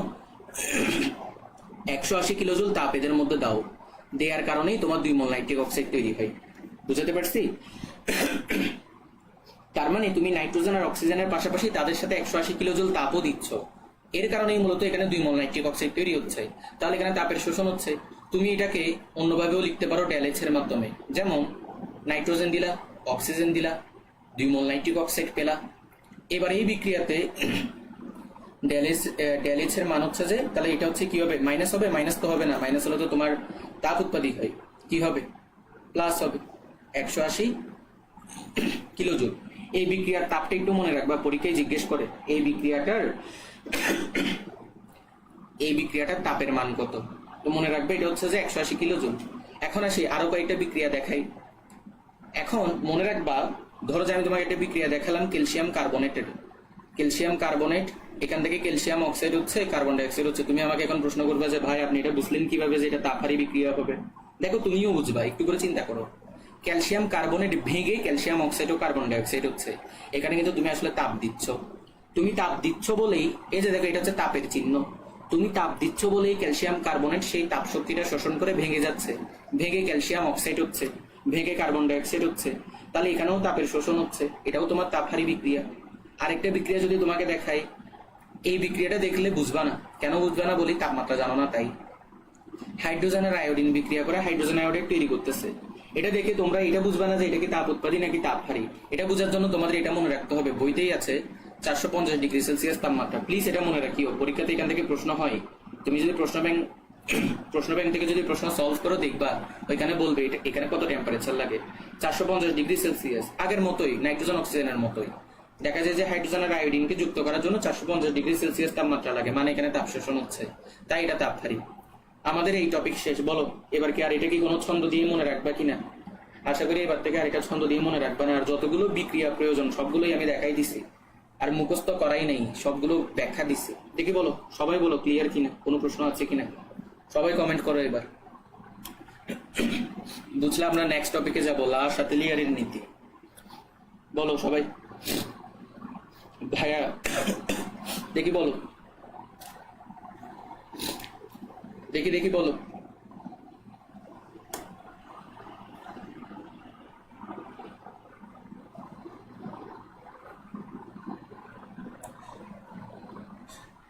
কিরে কি হলো? আমি তোমাদের কমেন্ট দেখতেছি না যে।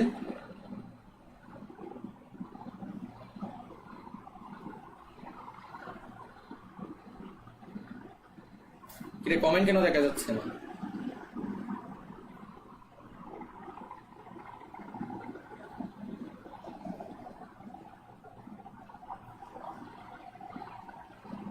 এই লাইভ কি আছে নাকি লাইভ গেছে গে?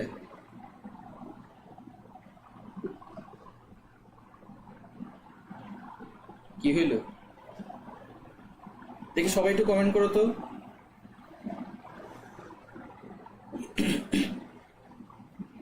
নাকি আমার, ও আচ্ছা আচ্ছা, এই তো বুঝছি বুঝছি।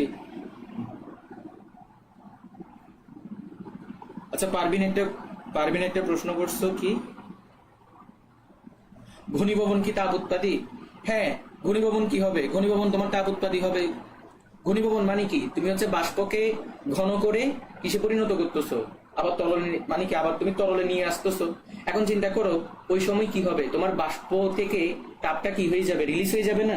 তো রিলিজ হওয়া মানে কি, নির্গত হওয়া, আর নির্গত হওয়া মানে কি তাপ উৎপাদী বিক্রিয়া।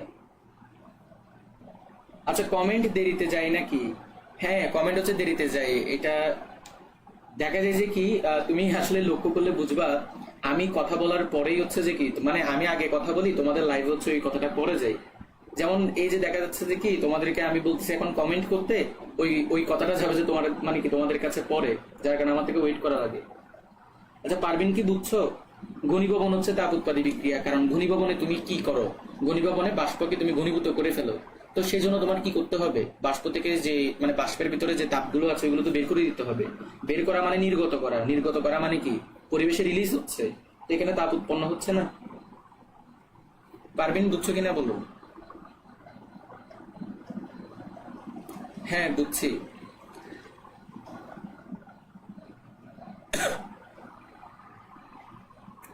তাহলে আর কি, কারো কোনো সমস্যা আছে? আচ্ছা আর যেহেতু কারো কোনো সমস্যা নেই, তাহলে তাহলে আমি মনে করি সামনের দিকে আসলে প্রসিড করা যায়, ঠিক আছে? তাহলে সামনের দিকে আমরা প্রসিড করি, আই থিঙ্ক সেটাই ভালো হবে। ওকে ওকে, তাহলে চলো সামনের দিকে আমরা প্রসিড করি। দেখি লা শাতেলিয়ারের নীতি, অনেক ইম্পর্টেন্ট একটা নীতি, এটা আমরা পড়বো। তাহলে দেখো লা শাতেলিয়ারের নীতি কি বললো এখানে, কোন বহুমুখী এই যে দেখো, এটা কিন্তু তোমরা জানো, কোন বহুমুখী বিক্রিয়ার সাম্যাবস্থায় থাকাকালীন ওই বিক্রিয়া নিয়ামক সময়ের, অর্থাৎ তাপমাত্রা, চাপ, ঘনমাত্রা ইত্যাদির যে কোনো একটা পরিবর্তন করা হলে সাম্যাবস্থা এমন ভাবে চেঞ্জ হবে যেন তার নিয়ামক পরিবর্তনের ফলাফল প্রশমিত করে, ঠিক আছে? তো এটা আর আমি আর ডিটেলসে বলতেছি না, তোমরা অলরেডি জানোই। আমরা দেখবো তাপমাত্রার প্রভাব। তোমাদের মধ্যে একটা ভুল ধারণা আছে যে কি জানো, তোমরা মনে করো যে কি নাইট্রোজেন আর হাইড্রোজেনের বিক্রিয়াতে অ্যামোনিয়া উৎপন্ন হয়, এটা হচ্ছে তাপ উৎপাদী বিক্রিয়া। এটা পুরাই ভুল। কেন ভুল একটু করে লক্ষ্য করো, আমি আগের স্লাইডে আসি। কেন ভুল দেখো, আমি কিন্তু এখানে দেখো একটা বারও কিন্তু এখানে উভমুখী তীর চিহ্ন দিই নাই। কেন দিই নাই জানো? কেন দিই নাই, একটা কারণেই দিই নাই, ওইটা একটু পরে বলতেছি। এই যে দেখো এখানেই দেখাচ্ছি, নাইট্রোজেন আর হাইড্রোজেন বিক্রিয়াতে অ্যামোনিয়া উৎপন্ন হচ্ছে, এটা দেখেই যে এটা তাপ উৎপাদী বিক্রিয়া হবে এমন কোনো কথা নেই। এখানে কাহিনী আছে। কি কাহিনী আছে দেখো, বুঝাচ্ছি। ধরো যে তোমাকে সেই বিক্রিয়াটাই দেখাচ্ছি, ধরো যে তোমাকে আমি সেই বিক্রিয়াটাই দেখাচ্ছি। এই যে দেখো, তোমাকে বললাম যে কি আমি নাইট্রোজেন আর হাইড্রোজেন বিক্রিয়া করতেছে, বিক্রিয়া করে হচ্ছে যে, দাঁড়াও তোমাকে এবার উভমুখী তীর চিহ্ন দিয়ে দেখাচ্ছি, তোমার এখানে হচ্ছে অ্যামোনিয়া উৎপন্ন হচ্ছে। এখন তোমরা যেটা করো, এই বিক্রিয়াটা দেখা মাত্রই অনেকের এমন ধারণা আছে যে অনেকে মনে করে যে কি বিক্রিয়াটা তো তাপ উৎপাদী হবে। দেখো বিক্রিয়াটা কিন্তু তাপ উৎপাদী হবে না। কেন হবে না বলি, আমি তোমাকে একটু আগে কি বলছিলাম যে নাইট্রোজেন আর হাইড্রোজেন যখন বিক্রিয়া করবে, বিক্রিয়া করে যখন অ্যামোনিয়া তৈরি করবে তখন তাপ উৎপন্ন হবে। এই বিক্রিয়াতে চিন্তা করো, তোমার দেখো উভমুখী তীর চিহ্ন আছে, এর মানে কি নাইট্রোজেন হাইড্রোজেন বিক্রিয়া করে একবার অ্যামোনিয়া হবে, আর একবার অ্যামোনিয়াটা ভেঙে নাইট্রোজেন হাইড্রোজেন হবে। তার মানে এখানে উপরের যে অ্যারো মার্কটা আছে, মানে ফরওয়ার্ড রিয়েকশন, সামনের দিকের বিক্রিয়া, ওইটাই আসলে তাপ উৎপাদী বিক্রিয়া হবে। কারণ ওই বিক্রিয়াটা দ্বারা বোঝানো হচ্ছে নাইট্রোজেন আর হাইড্রোজেন বিক্রিয়া করে অ্যামোনিয়া হচ্ছে, তার মানে ওইখানেই তাপ উৎপন্ন হবে। আর নিচের যে অ্যারো মার্কটা আছে, এটা হচ্ছে তোমার কি হবে, যেহেতু এটা উল্টা প্রসেস, নাইট্রোজেন হাইড্রোজেন বিক্রিয়া করে অ্যামোনিয়া তৈরি করতে যেহেতু তাপ উৎপন্ন হচ্ছে, তাহলে অ্যামোনিয়া বেগে নাইট্রোজেন হাইড্রোজেন তৈরি করতে তাপের কি হবে, শোষণ হবে। দেখছো লজিক আছে কিন্তু, তাই না? বুঝতে হবে। দেখি বলো তো এটা বুঝছো কিনা বলো। এটা যদি না বুঝো তাহলে কিন্তু হবে না। দেখি বলো বুঝছো কিনা। উপরের বিক্রিয়াটা হচ্ছে তাপ উৎপাদী, যেটা তোমরা না বুঝেই ইয়া করো আর কি। এটা হচ্ছে যে কি তাপ উৎপাদী, প্লিজ একটু কমেন্ট করো। আর এটা হচ্ছে তাপ হারি, যেহেতু উল্টা রিয়েকশন, উল্টা রিয়েকশনের বিপরীত ঘটনা ঘটে। তাহলে দেখি বলো বুঝছি। তাহলে আজকে থেকে কখনোই এই বিক্রিয়াটা দেখে এটা বলবা না যে এটা তো তাপ উৎপাদী বিক্রিয়া, এটা কিন্তু বলা যাবে না। হ্যাঁ, তাপ উৎপাদী বলতে পারবো যদি শুধুমাত্র ফরওয়ার্ড রিয়েকশন থাকে, মানে ফরওয়ার্ড অ্যারোমার্ক যদি থাকে, মানে নাইট্রোজেন হাইড্রোজেন বিক্রিয়া করে অ্যামোনিয়া তৈরি করলে সেটা তাপ উৎপাদী, কিন্তু অ্যামোনিয়া বেগে নাইট্রোজেন হাইড্রোজেন তৈরি করলে সেটা হচ্ছে তাপ হারি। এবার বলো, এবার এখানে বুঝতে হবে, খেয়াল করো। তুমি এখানে একটা জিনিস করো, খেয়াল করো। তুমি এখানে তাপমাত্রা বাড়াই দাও, এগুলোই তো পরীক্ষাতে প্রশ্ন আসে তাই না? তাপমাত্রা বাড়ালে কি করবে? কেউ কমেন্ট করবা না, আমি বলবো কমেন্ট করতে। লা শাতেলিয়ারের নীতি কি? তুমি যদি কোনো কিছু চেঞ্জ করো তাহলে ওইটা আবার কি হয়ে যাবে? প্রশমিত হয়ে যাবে, নাইলে তো বিক্রিয়া তো সাম্যাবস্থায় আসবে না। তুমি যদি বিক্রিয়াকে সাম্যাবস্থায় আনতে চাও, তোমাদের কি করতে হবে? ফলাফলটাকে প্রশমিত করে দিতে হবে। তাহলে এই বিক্রিয়াটা বর্তমানে সাম্যাবস্থায় আছে।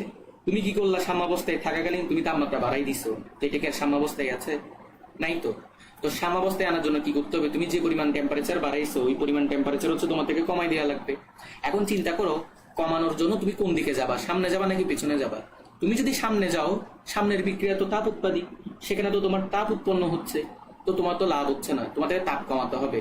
আর তাপ কমানোর জন্য তোমার থেকে পেছনে যেতে হবে, কারণ পেছনের বিক্রিয়াটা হচ্ছে তাপ হারি।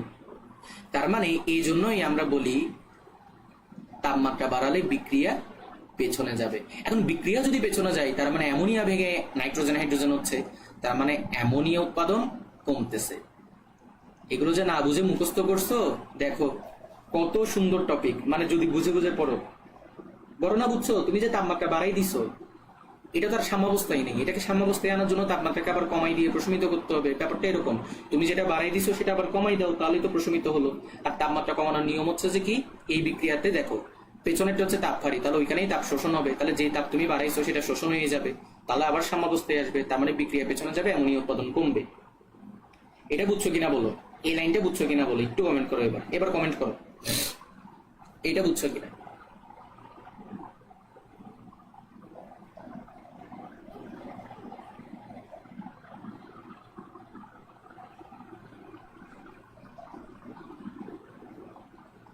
আচ্ছা, ফেসবুক লাইটে কি ডিস্টার্ব করতেছে? আমি ঠিক মতো কমেন্ট দেখতে কেন পারতেছি না কমেন্ট। আচ্ছা, একবার ফেসবুক মেইন অ্যাপে ঢুকি তো। ফেসবুক লাইট মনে হয় ডিস্টার্ব করে মনে হয়। ও আচ্ছা আচ্ছা, আসতেছে, কমেন্ট আসতেছে। হ্যাঁ, দেখি কি অ্যান্সার দিছে।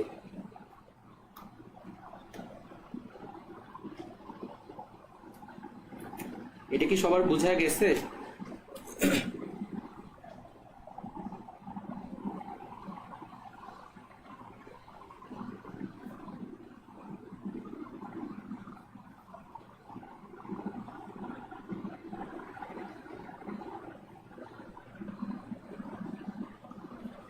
এই দেখি বলো তো এটা বুঝছো কিনা সবাই, আরেকবার বলেন ভাইয়া। আচ্ছা, আরেকবার একটু করে বলি, যারা বুঝো নাই তাদের জন্য আরেকবার একটু করে বলি। দেখো ঘটনা হচ্ছে যে, তুমি দেখো ঘটনা হচ্ছে, আচ্ছা তোমরা একটু মানে কি ধৈর্য ধরিও, বুঝছো? আমার এখানে হচ্ছে তোমাদের কমেন্ট গুলো দেরিতে আসতেছে, কি সমস্যা কে জানে। আচ্ছা দেখো, নাইট্রোজেন আর হাইড্রোজেন বিক্রিয়া করে তোমার অ্যামোনিয়া তৈরি করতেছে উপরের রিয়েকশনে, উপরে যে অ্যারোমার্ক আছে সেটা দ্বারা এটাই বোঝাচ্ছে, এবং ওইটাই হচ্ছে তোমার তাপ উৎপাদী। কিন্তু নিচেরটা যে তোমার হচ্ছে উল্টা রিয়েকশন, তাহলে সেটা হচ্ছে তাপ হারি হবে, উল্টা ঘটনা ঘটবে। এখন তুমি যদি তাপমাত্রা বাড়াই দাও, তাহলে বিক্রিয়াটা কি আর সাম্যাবস্থায় থাকবে? থাকবে না। তাহলে সাম্যাবস্থায় আনার জন্য তোমার কি করা লাগবে? তাপমাত্রাটা যেটা তুমি বাড়াইছো সেটা তোমার থেকে কমাই দেওয়া লাগবে। আর কমাই দিতে হলে তুমি কোন দিকে যাবা? সামনে গেলে তো তোমার তাপ উৎপাদী, তাপ উৎপন্ন হচ্ছে, তো কমাই দেওয়ার জন্য তোমার থেকে পিছনে যেতে হবে, কারণ পিছনেরটা হচ্ছে তাপ হারি, তাহলে পেছনের দিকেই যাবা, তার মানে বিক্রিয়া পেছনে যাবে। আর বিক্রিয়া যদি পেছনে যায়, তাহলে বুঝতেছই অ্যামোনিয়া বেগে নাইট্রোজেন আর হাইড্রোজেন তৈরি হবে। এর মানে কি? এর মানে হচ্ছে যে তোমার এখানে অ্যামোনিয়া উৎপাদন কমবে। এবার বলো তানিশা বুঝছো কিনা? বুঝলে আমরা এর পরেরটাতে যাচ্ছি। এর পরেরটা বলতে হচ্ছে এখানে আরেকটা জিনিস বলবো। এখন মনে করো তুমি তাপমাত্রাকে কমাই দিছো, তাহলে তাপমাত্রাকে তুমি মনে করো এখন কমাই দিছো। দেখো বিক্রিয়াটা ছিল সাম্যাবস্থায়, তুমি সেই অবস্থাতেই কি গোলা তাপমাত্রা কমাই দিছো, তো এটাকে আর সাম্যাবস্থায় থাকবে? এটা তো আর থাকবে না, তাই না? তাহলে যেহেতু থাকবে না, তার মানে তোমার যে পরিমাণ কমাই দিছো সে পরিমাণ আবার বাড়াই দিতে হবে। বাড়ানোর জন্য তোমার থেকে সামনে যেতে হবে, যেহেতু সামনের বিক্রিয়া হচ্ছে তাপ উৎপাদী, তাহলে ওইখানে তাপ উৎপন্ন হবে। তাহলে যাবা তুমি সামনে, তার মানে নাইট্রোজেন হাইড্রোজেন বিক্রিয়া করে অ্যামোনিয়া পাবা। দ্যাট মিনস অ্যামোনিয়ার প্রোডাকশন ইনক্রিজ করবে, মানে বেড়ে যাবে। দেখি বলো এটা বুঝছো কিনা, সবাই কমেন্ট করো এটা বুঝছো কিনা বলো। এটা বুঝলে আমরা এর পরেরটাতে যাবো। দেখি বলো বুঝছো কিনা।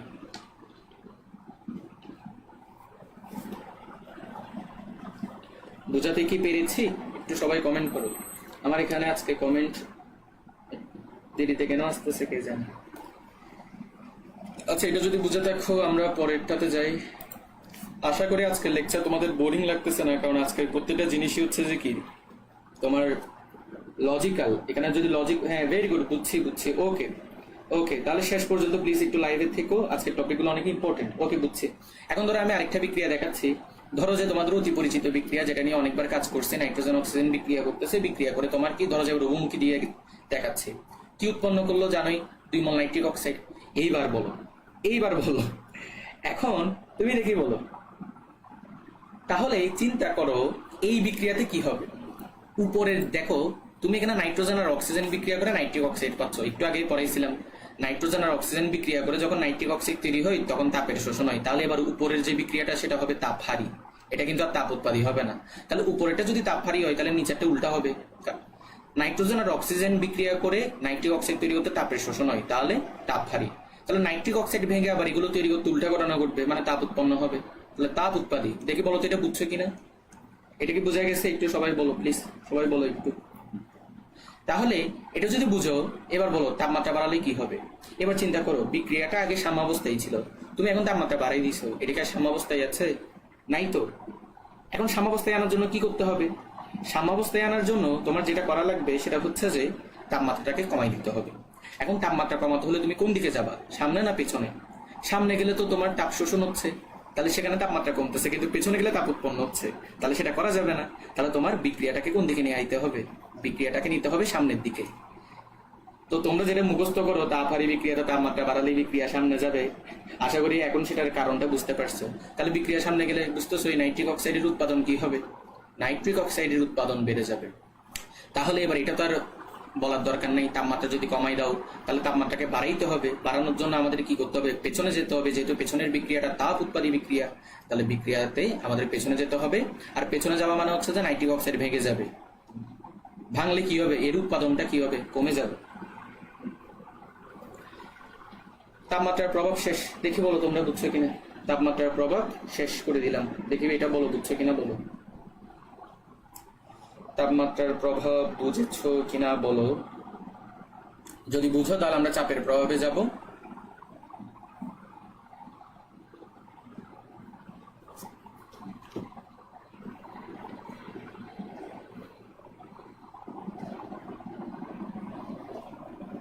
বুঝছি, ওকে জি বুঝছি, ওকে। চাপের প্রভাব, তাহলে দেখো চাপের প্রভাব, এখানে কয়েকটা কথা মনে রাখতে হবে। আচ্ছা মনোযোগ দিয়ে শোনো, কইছে আর কমেন্ট করতে হবে না। ভেরি গুড, ওকে সবাই বুঝছো। এবার আর কমেন্ট করিও না, আমি কমেন্ট করতে বলবো। তাহলে এবার মনোযোগ দাও। তোমাকে বললাম যে কি চাপের প্রভাব, কয়েকটা কথা এখানে মনে রাখবে, মোস্ট ইম্পর্টেন্ট কথা। সেগুলো হচ্ছে কি, প্রথমত মনে রাখবা চাপের প্রভাব এটা সবার ক্ষেত্রে প্রযোজ্য হবে না, শুধুমাত্র গ্যাসের ক্ষেত্রে প্রযোজ্য হবে। তোমাদের যদি প্রশ্ন হয় ভাইয়া কেন গ্যাসের ক্ষেত্রে প্রযোজ্য হবে, তাহলে সেটার উত্তর হলো, তুমি যদি চাপ প্রয়োগ করো তাহলে কঠিন আর তরল পদার্থের তুলনায় তুমি গ্যাসকে আরো বেশি পরিমাণে কি করতে পারবা? প্রসারিত করতে পারবা। চাপের কারণে গ্যাস বেশি পরিমাণে তোমার কি হয়? প্রসারিত হয়, যার কারণে আমরা চাপের প্রভাবে গ্যাসের ক্ষেত্রে দেখি। ঠিক আছে, তো মনে রাখবা গ্যাসীয় বিক্রিয়ক আর গ্যাসীয় যে উৎপাদক আছে সেগুলোর ক্ষেত্রে আমরা চাপের প্রভাব দেখব। আর মনে রাখবা চাপ বাড়ালে, মনে রাখবা কি চাপ বাড়ালে মোল সংখ্যা যেদিকে কম, মোল সংখ্যা যেদিকে কম বিক্রিয়া যাবে সেদিকে। একটু থিওরিটিক্যাল পড়া পড়ি আমরা, তারপরে আমরা দেখব আসল ঘটনাটা কি। তাহলে বিক্রিয়া যাবে সেদিকে, তাহলে যেদিকে মোল সংখ্যা কম বিক্রিয়া যাবে সেদিকে। 3 নম্বর যে পয়েন্টটা সেটা হচ্ছে যে কি, ধরো যে তোমার বিক্রিয়কের মোল অবশ্যই কিন্তু গ্যাস হইতে হবে, ওইটা আগেই লিখে দিয়েছিলাম, বিক্রিয়ক হোক বা উৎপাদক হোক দুইটাকে কিন্তু গ্যাস হইতে হবে। তাহলে বিক্রিয়কের মোল সংখ্যা সমান যদি উৎপাদের মূল সংখ্যা হয় বিক্রিয়কের, আমার লিখে খুব বাজে হয়ে গেছে আশা করি বুঝতেছো। বিক্রিয়কের মূল সংখ্যা আর উৎপাদের মূল সংখ্যা যদি সমান হয়, ঠিক আছে, তাহলে কি হবে বলো? চাপের প্রভাব কি থাকবে?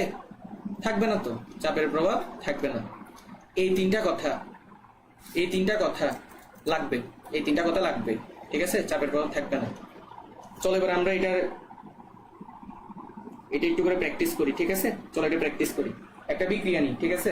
তো বিক্রিয়া হিসেবে তোমাদের অতি পরিচিত বিক্রিয়াটাই আমি আবার নিচ্ছি। ধরো যে নাইট্রোজেন আর, এটা এতবার যে নিচ্ছি আশা করি এটা মুখস্থ হয়ে যাওয়ার কথা, ঠিক আছে। নাইট্রোজেন হাইড্রোজেন বিক্রিয়া করবে, বিক্রিয়া করে উৎপন্ন করবে কি? 2 মোল অ্যামোনিয়া, রাইট। এবার বলো, দেখো নাইট্রোজেন যে তুমি যে নিছো এটা কিন্তু গ্যাস, নাইট্রোজেন হচ্ছে গ্যাস, হাইড্রোজেন হচ্ছে গ্যাস, অ্যামোনিয়াও হচ্ছে কি গ্যাস। জানতাম এই ঘটনাটাই হবে। 1 ঘন্টা পর্যন্ত কোনো রকমের মনোযোগ থাকে। এখন 9 জন হয়ে গেছে, ছিল 13 জন, হয়ে গেছে 9 জন। আচ্ছা দেখো, নাইট্রোজেন আর হাইড্রোজেন বিক্রিয়া করবে, বিক্রিয়া করে অ্যামোনিয়া তৈরি করতেছে। নাইট্রোজেনও গ্যাস, হাইড্রোজেনও গ্যাস, তাহলে অ্যামোনিয়াও গ্যাস। তাহলে এখানে কিন্তু তোমার চাপের প্রভাবটা কি প্রযোজ্য হবে। এখন চিন্তা করো, তোমার বাম পাশে টোটাল কত মোল? 3 একে 4 মোল, 3 একে 4 মোল। ডান পাশে কত মোল? 2 মোল। তাহলে এবার তুমি যদি এখানে চাপ বাড়াও, তাহলে কি হবে? চাপ বাড়ালে মূল সংখ্যা যেদিকে কম, বিক্রিয়া সেদিকে যাবে। তার মানে তুমি যদি এখানে চাপ বাড়াও, তোমার বিক্রিয়াটা যাবে কোন দিকে? ডানে। আর বিক্রিয়া যদি ডানে যায়, তার মানে হচ্ছে তোমার অ্যামোনিয়া উৎপাদন কি হবে? অ্যামোনিয়া উৎপাদন বাড়বে। উল্টা ঘটনা তুমি বলতে পারো, ঠিক আছে, চাপ কমালে কি হবে? তুমি যদি এখন যদি চাপ কমাও, তাহলে চাপ কমালে কি উল্টা ঘটনা ঘটবে? বিক্রিয়া হচ্ছে যে পেছনের দিকে যাবে, আর বিক্রিয়া পেছনের দিকে যাওয়া মানে কি? অ্যামোনিয়া উৎপাদন, অ্যামোনিয়া ভেঙে যাবে। অ্যামোনিয়া ভাঙলে অ্যামোনিয়া উৎপাদন কমে যাবে। বুঝাতে পারছি? ওকে, এটা যদি বুঝে থাকো তাহলে এটা 1 মিনিট দাঁড়াও, এটা তোমাদের একটা বিক্রিয়া দিই। সিম্বলটা সুন্দর হয়নি, দেখো এটা হচ্ছে তোমাদের একটা দিলাম। ওকে, এবার ধরো আরেকটা বিক্রিয়া দিচ্ছি, এটার অ্যান্সার তোমরা করবা। কি নেওয়া যায়? ধরো আমি যদি তোমাদেরকে একটা বিক্রিয়া দিই, হ্যাঁ ধরো একটা বিক্রিয়া তোমাদেরকে দিলাম আমি, এটার অ্যান্সার করবা, দেখি সবাই এবার কমেন্ট করবা। ধরো যে আমি দিলাম নাইট্রোজেন, এটাও তোমাদের পরিচিত বিক্রিয়া। এটা বিক্রিয়া করে তোমার কি তৈরি করতেছে? 2 মোল নাইট্রিক অক্সাইড। দেখি তো বলতো এখানে চাপ বাড়ালে কমালে কি ঘটবে? চাপ বাড়ালে বিক্রিয়া কোন দিকে যাবে বলতো? এখানে চাপ বাড়ালে বিক্রিয়া কোন দিকে যাবে? আদৌ কি এখানে চাপের প্রভাব আছে? দেখি বলতো।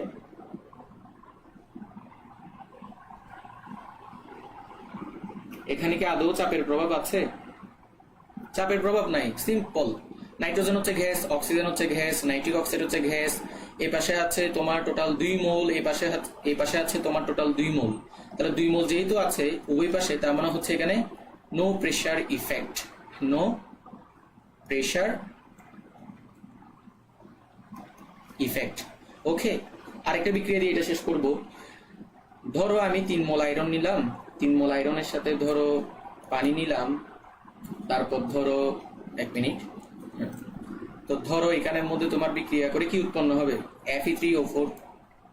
তারপরে হচ্ছে তোমার উৎপন্ন হবে হাইড্রোজেন। সমতাকরণ করি, 3টা আয়রন আছে, 3টা আয়রন আছে, হাইড্রোজেন 2টা, হাইড্রোজেন 2টা, কিন্তু অক্সিজেন 4টা। তাহলে এখানে তোমার 4 দিতে হবে। তাহলে অক্সিজেন 4টা হলো, কিন্তু হাইড্রোজেন 8টা হয়ে গেল, তাহলে এখানে 4 দাও। তো এই আয়রন হচ্ছে তোমার সলিড। এই যে পানি, এটা কিন্তু পানি না, এটা হচ্ছে তোমার গ্যাস। এটা হচ্ছে সলিড আর এটা হচ্ছে তোমার গ্যাস। Fe3O4 এটার নাম কি? কেউ কি বলতে পারবা? Fe3O4 এটার নাম কি কেউ বলতে পারবা? আমি বলে দিই নাইলে। তাহলে খেয়াল করো, এটার নাম আমি বলে দিচ্ছি, নোট করে ফেলবা। Fe3O4 এটার নাম হচ্ছে যে, এটার আসলে 2টা নাম আছে।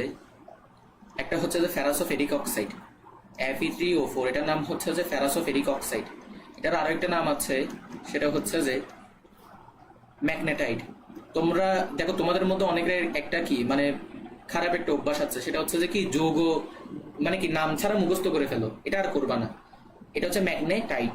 তাহলে Fe3O4 এর নাম হচ্ছে ফেরাসোফেরিক অক্সাইড বা ম্যাগনেটাইট। এবার দেখি বলো, এই বিক্রিয়াতে কি চাপের প্রভাব আছে? তোমার কি মনে হয় এই বিক্রিয়াতে কি চাপের প্রভাব আছে?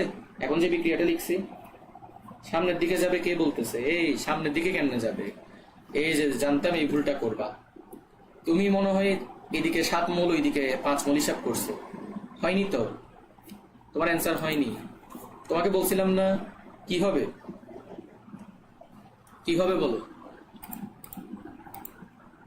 এখানে চাপের প্রভাব থাকবে না তো, চাপের প্রভাব কিভাবে থাকবে বলো? এই যে দেখো, এই পাশে যে সলিড আছে, আমি তো সলিডকে তো নিতে পারবো না, আমার থেকে তো গ্যাসকে নিতে হবে, তাহলে সেই হিসেব করলে 4 মোল হবে এখানে। আর এখানেও তো সলিডকে নিতে পারবো না, সেই হিসেবে 4 মোল হবে এখানে। তাহলে এখানেও কি হবে? No pressure effect. দেখি বলো তাসমিয়া, বুঝছো কিনা বলো। নো প্রেসার ইফেক্ট, দেখি বলো। রুহুল আমিন, হ্যাঁ very good. Tribeni, very good. Okay, Khadija, Riya, very good. নেই, ওকে। তাহলে পরবর্তী টপিকে আমরা প্রসিড করি। ঘনমাত্রার প্রভাব। ঘনমাত্রার প্রভাব আমরা দেখব, এই ক্ষেত্রেও সেম বিক্রিয়া নিয়ে দেখবো আমরা। ধরো যে কি, তুমি আসলে যে কোনো বিক্রিয়া নিয়ে দেখতে পারো। আমি দেখাচ্ছি এটা নিয়ে। নাইট্রোজেন আর হাইড্রোজেন বিক্রিয়া করতেছে, বিক্রিয়া করে হচ্ছে অ্যামোনিয়া তৈরি করতেছে। এখন এই যে তোমার অ্যামোনিয়া তৈরি করতেছে, এই বিক্রিয়াতে আমরা ঘনমাত্রার প্রভাব দেখব। লজিক্যালি চিন্তা করো, তুমি যদি প্রথমত এখানে বিক্রিয়কের ঘনমাত্রা বাড়াই দাও, কেউ কমেন্ট করিও না, কেউ কমেন্ট করবা না, আমি বলবো কমেন্ট করতে। বিক্রিয়কের ঘনমাত্রা যদি বাড়াই দাও, এখন তোমরা যেটা করো সেটা হচ্ছে যে কি, এই যে দেখো তোমাদের চিন্তাধারা কিরকম, মানে তোমরা এরকম চিন্তা করো যে আচ্ছা বিক্রিয়কের ঘনমাত্রা তো বাড়াই দিচ্ছি, তাহলে বিক্রিয়ক বাড়লে বেশি পরিমাণ উৎপাদক পাবো, তার মানে বিক্রিয়া সামনে যাবে। তাই না? এটা না, পড়াইছিলাম না, যেটা তুমি বাড়াই দিচ্ছ সেটাকে তোমার থেকে কমাই দিয়ে প্রশমিত করে দিতে হবে। এখন চিন্তা করো, তুমি একটু করে চিন্তা করো, বিক্রিয়কের যে তুমি ঘনমাত্রা বাড়াচ্ছ, তাহলে বিক্রিয়াটা কি আর সাম্যাবস্থায় থাকবে? থাকবে না তো। তাহলে বিক্রিয়কের ঘনমাত্রাটা তোমাদেরকে কমাই দিতে হবে। আর কমাই দেওয়ার জন্য কি সামনে যাবা নাকি পেছনে যাবা? অবশ্যই সামনে যাবা, কারণ সামনে গেলে বিক্রিয়কগুলো থেকে উৎপাদক হচ্ছে, তার মানে বিক্রিয়কের ঘনমাত্রা ধীরে ধীরে কমতেছে। এই কারণেই মূলত আমরা কি করি, যে বিক্রিয়কের ঘনমাত্রা বাড়ালে বিক্রিয়াটা আমাদের কোথায় যায়, যে সামনে যায় যে। কিন্তু অনেকে মনে করে যে কি, বিক্রিয়কের ঘনমাত্রা বাড়ালে বিক্রিয়ক বেড়ে যাচ্ছে, তাহলে বেশি বেশি উৎপাদক পাবো, তাহলে বিক্রিয়া সামনে যাবে। এটা কিন্তু না।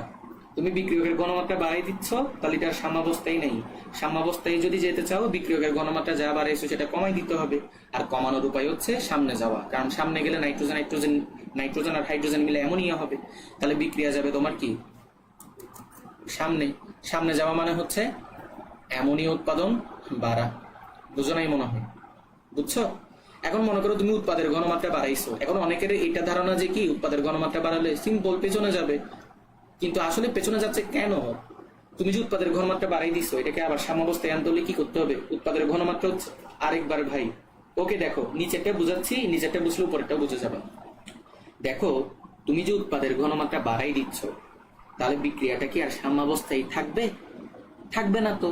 তাহলে বিক্রিয়াটাকে যদি তোমার সাম্যাবস্থায় আনতে হয়, তুমি যে উৎপাদের ঘনমাত্রা বাড়াইছো, যতটুকু বাড়াইছো ততটুকু আবার কমাই দিতে হবে, তাহলে এই বিক্রিয়াটা সাম্যাবস্থায় আসবে। এখন উৎপাদের ঘনমাত্রা কমানোর উপায় কি? সামনে গেলে কমবে নাকি পেছনে গেলে? তুমি যদি সামনে যাও, তাহলে তো উৎপাদ আরো বাড়তেছে যায় না, কমবে কিভাবে? পেছনে গেলে, কারণ পেছনে গেলে অ্যামোনিয়া ভেঙে যাবে। তার মানে বিক্রিয়াটা আমাদের কোন দিকে নিতে হবে? পেছনের দিকে নিতে হবে, পেছনের দিকে নিতে হবে। এই জন্যই মূলত দেখা যায় যে কি, উৎপাদের ঘনমাত্রা বাড়ালে বিক্রিয়া পেছনে যায়। পেছনে যায় মানে হচ্ছে যে তোমার এখানে কি হবে, অ্যামোনিয়া উৎপাদন কি হবে, কমে যাবে। বলো কি হবে? কমে যাবে। এই বুঝছো কিনা দেখি বলো তো সবাই। রুহুল আমিন বুঝছো কিনা বলো, বাকিরাও বুঝছো কিনা বলো। এবার কমেন্ট করো, এবার আর ইয়া করবো না, কমেন্ট করো এবার দেখি বলো তো। লাশ আতেলিয়ারের নীতি ফুল বুঝছো কিনা? আমি জানি তোমরা এখানে অনেক কিছু মুখস্থ করছো, তাপ উৎপাদী বিক্রিয়া এটা হয় ওইটা হয়, কিন্তু আসল যে লজিকটা সেটা ধরতে পারছো কিনা বলো। ধরতে পারলে আমরা সামনে, এই যে দেখো আবার এমসিকিউতে চলে আসলাম। দেখি বলো, জি বুঝছি, ওকে বুঝছি, ওকে। এবার সবাই এবার খাতা কলম নাও, আশা করি সবার সামনেই আছে। দেখে এমসিকিউ সলভ করবো আমরা। তাহলে দেখি 26 নাম্বার, নিচের বিক্রিয়া সমূহের মধ্যে ক্যাপি ইকুয়াল টু ক্যাসি হবে কোনটার জন্য? পড়াইছিলাম ক্যাপি ইকুয়াল টু ক্যাসি হবে কখন। ক্যাপি লিখা বাজে হয়ে গেছে বুঝছো। দেখো, ক্যাপি ইকুয়াল টু ক্যাসি হবে কখন? ক্যাপি ইকুয়াল টু ক্যাসি তখনই হবে যখন তোমার ডেল এর মান কি হবে, 0 হবে। আর ডেল এর মান 0 হওয়া মানে হচ্ছে উৎপাদের মোল আর বিক্রিয়কের মোল সেম হওয়া। তুমি চিন্তা করো তো, ক নাম্বারে কিন্তু, আচ্ছা আমি লেজার দেখাই। ক নাম্বারে কিন্তু দেখো, এখানে 1 মোল, এখানে 2 মোল, তো এখানে তো তোমার সমান, মানে কি এখানে তো তোমার সমান নাই। তাহলে যেহেতু সমান নাই, আমার তো সমান করতে হবে। যদি আমি বিক্রিয়কের মোল আর উৎপাদের মোল যদি সমান করি, এই রে দেখা যাচ্ছে না, না কি করা যায় এটার জন্য? আচ্ছা একটাও কি দেখতেছো না? আমি তো দেখতেছি লাইভে ভালো মতো। এই যে একজন তো অ্যান্সারও করে ফেলছে, বাকিরা কেন দেখতেছো না?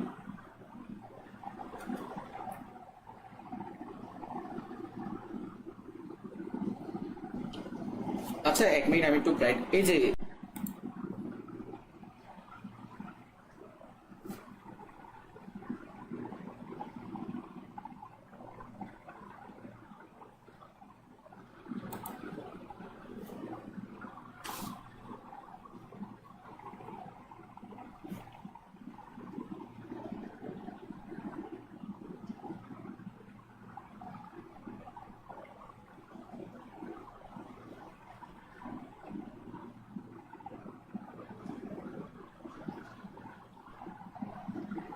দেখি দুইজন আসছে, একটু করে কমেন্ট করো তো, দেখা যাচ্ছে কিনা। আজকে আজকে কি হলো কে জানে, লাইভটা বারবার কেটে যাচ্ছে। দেখি যারা চলে গেছো তারা একটু আবার কাইন্ডলি চলে আসো, আবার ওদেরকে মেনশন করে দাও। দেখি একটু বলো তো শোনা যাচ্ছে কিনা।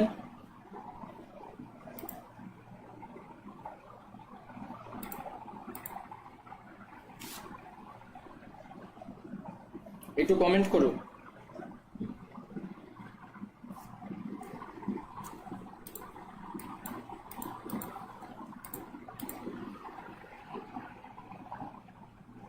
শোনা যাচ্ছে, আচ্ছা সরি, আজকে তোমাদের মানে কি বলবো, শেষ লাইফটা মানে রাসায়নিক পরিবর্তনের শেষ ক্লাসটাই যে কেন নেটওয়ার্ক ইয়ে করতেছে কে জানে। আচ্ছা যাই হোক, তাহলে দেখো। আচ্ছা এখন কি দেখা যাচ্ছে? এখন হচ্ছে ব্রাইটনেস বাড়াই দিছি, এক স্লাইডে কম করে প্রশ্ন এড করি। হ্যাঁ এখন দেখতেছি ওইটাই করা লাগবে, এক স্লাইডে প্রশ্ন কম এড করা লাগবে। আচ্ছা আমি তো প্রশ্নগুলো তো আমি তো দেখতেছি ঠিক মতো বোঝা যাচ্ছে, তোমরা কি দেখতেছো না? একটু করে বলো তো, মোটামুটি কি বোঝা যায়? পরের বার থেকে ওইটা ক্লিয়ার দেখা যায় না। আচ্ছা একটু একটু কষ্ট করে একটু কনসিডার করো।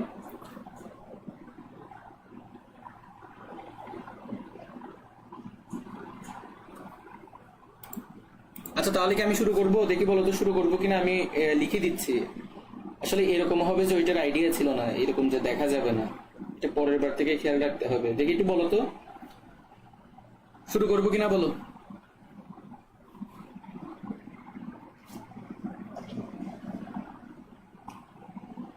স্লাইড দিয়ে দিলে ওইখানে দেখে ফেলতে পারবা, সমস্যা নেই। আগে বলো এখন শোনা যাচ্ছে কিনা। হ্যাঁ শুরু করেন, ওকে। তাহলে দেখো 26 নম্বরের প্রশ্নগুলো আমি এখানে একটু লিখে দিচ্ছি। এই যে দেখো প্রথম অপশনটা হচ্ছে এরকম, PCl5। এখান থেকে হচ্ছে তোমার, আমি তাড়াতাড়ি লিখতেছি দাঁড়াও, PCl3 প্লাস তোমার ক্লোরিন হচ্ছে। তারপর হচ্ছে তোমার নাইট্রোজেন আর অক্সিজেন বিক্রিয়া করতেছে, নাইট্রোজেন আর অক্সিজেন বিক্রিয়া করে হচ্ছে তোমার 2 মোল নাইট্রিক অক্সাইড তৈরি করতেছে। এরপরে হচ্ছে তোমার নাইট্রোজেন আর হাইড্রোজেন বিক্রিয়া করতেছে, নাইট্রোজেন আর হাইড্রোজেন বিক্রিয়া করে হচ্ছে তোমার 2 মোল অ্যামোনিয়া তৈরি করতেছে। এরপরেরটা হচ্ছে তোমার সালফার ট্রাই অক্সাইড। সরি আসলে একসাথে সবগুলো দেওয়া উচিত ছিল না। ওকে, এই চারটাই ছিল, বুঝছো? তো তোমাদের জন্য আমি কিন্তু আবার লিখে দিলাম, বুঝছো? তাই তোমরা একটু কষ্ট করো।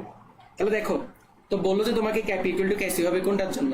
তো ক্যাপ ইকুয়াল টু ক্যাসি কখন হবে? যখন ট্যালেনের মান 0। ট্যালেনের মান 0 মানে কি? উভয় সাইডে মূল সংখ্যা কি সমান হইতে হবে। দেখো তো ক নাম্বারে যেটা আছে এটা তো হবে না।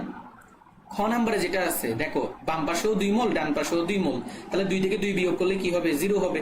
তাহলে তোমার ড্যালেনের মান, ড্যালেন মানে কি? উৎপাদক মাইনাস বিক্রিয়ক। তাহলে তোমার এখানে কি হবে? বি নাম্বারটাই তোমার আসলে অ্যান্সার হবে। বুঝছো কিনা একটু করে বলো তো। এক স্লাইডে এতগুলো প্রশ্ন দেওয়া ঠিক হয় নাকি? দেখি বলো তো, সবাই আছো? একটু করে বলো এটা বুঝছো কিনা। আশা করি বুঝবা, এটা আলোচনা করছিলাম। এরপরে দেখো, আচ্ছা এরপরে যে প্রশ্নটা সেটা হলো তোমার এইরকম, বিক্রিয়াটা কি দিছে সেটা আমি বলি। এই যে দেখো বিক্রিয়া যেটা দিছিল সেটা, এই যে দেখো 27 নম্বর প্রশ্নটা, সেটা হচ্ছে যে এরকম 3 মোল আয়রন, যেটা একটু আগে করাইছি, 4 মোল তোমার এটা H2O, এখান থেকে বিক্রিয়া করে তোমার 4 মোল হাইড্রোজেন, তারপরে হচ্ছে যে তোমার Fe3O4। ঠিক আছে, এখন দেখো বললো যে এই বিক্রিয়াতে যদি তুমি চাপ বাড়াও তাহলে কি ঘটবে। এখন এটা তো আমরা একটু আগেই করছি, এখানে তুমি চাপ বাড়ালেও কিছু হবে না, চাপ কমালেও কিছু হবে না, কারণ এখানে উভয় সাইডে মূল সংখ্যা 4 তাহলে কি হবে? গ নাম্বারে একটা তোমার লাইন দিছে, গ নাম্বারে বললো যে কি ইকুইলিব্রিয়াম ইজ আনঅল্টার্ড। তো আনঅল্টার্ড মানে হচ্ছে যে অপরিবর্তিত থাকা, তাহলে এটা গ নাম্বারটা হবে। দেখো আচ্ছা অপশনে কি কি আছে আমি বলে দিই। ক নাম্বারে বললো যে ইকুইলিব্রিয়াম কনস্ট্যান্ট ইনক্রিজেস, অর্থাৎ সাম্যাবস্থা মানে কি? সাম্যাবস্থা, ঠিক আছে, বা সাম্যধ্রুবক। সাম্যধ্রুবক হচ্ছে তোমার বাড়বে, এটা তো ভুল। ইকুইলিব্রিয়াম শিফটস টু লেফট, সাম্যাবস্থা বামে যাবে, এটাও ভুল। ঘ নাম্বারে বললো শিফটস টু রাইট, ডানে যাবে, এটাও ভুল। এটা হচ্ছে কি? চেঞ্জই হবে না, ঠিক আছে, চাপের প্রভাব নেই। ওকে, তাহলে 27 নাম্বার গেল। আচ্ছা এগুলো মুছে দিই, স্লাইড দিলে তো দেখবাই এমনিতেই, এগুলো তাহলে আমি এখানে মুছে দিই, ঠিক আছে, এগুলো মুছে দিই। পরের বার থেকে স্লাইড আরো বাড়াইয়ে প্রশ্ন কমাই দিতে হবে, মানে প্রশ্ন কমানো মানে হচ্ছে একটা স্লাইডে কম দিতে হবে আর কি। ওকে, এখন দেখো 28 নাম্বারটা কি বললো। 28 নাম্বারটা বললো যে এই বিক্রিয়াতে ক্যাপি এর মান কত। খেয়াল করো বিক্রিয়াটা হচ্ছে এরকম। ও এক মিনিট একটু দাঁড়াও।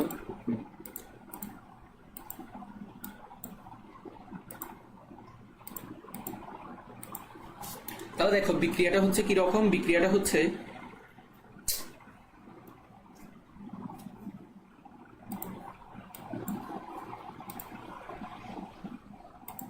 আজকে আমার সিস্টেম অনেক বেশি ডিস্টার্ব করতেছে, এখানে লেখা কেন যাচ্ছে না কে জানে।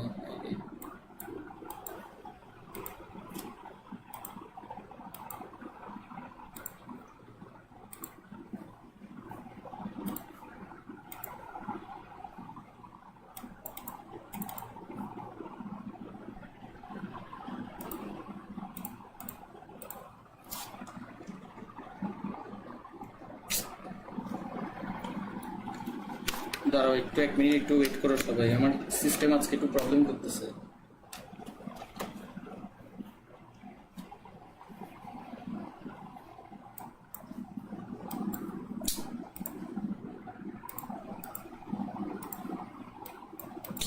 কি সমস্যা কিছুই তো বুঝতেছি না এটা। ও আচ্ছা আচ্ছা আচ্ছা, দেখো দেখো এবার 28 নাম্বারটা দেখো। 28 নম্বরে বললো যে কার্বন মনোক্সাইড আছে, 2 মোল হাইড্রোজেন আছে, তোমার এখান থেকে হচ্ছে যে কি CH3OH। তাহলে দেখো এই বিক্রিয়াতে একটু করে লক্ষ্য করো তো।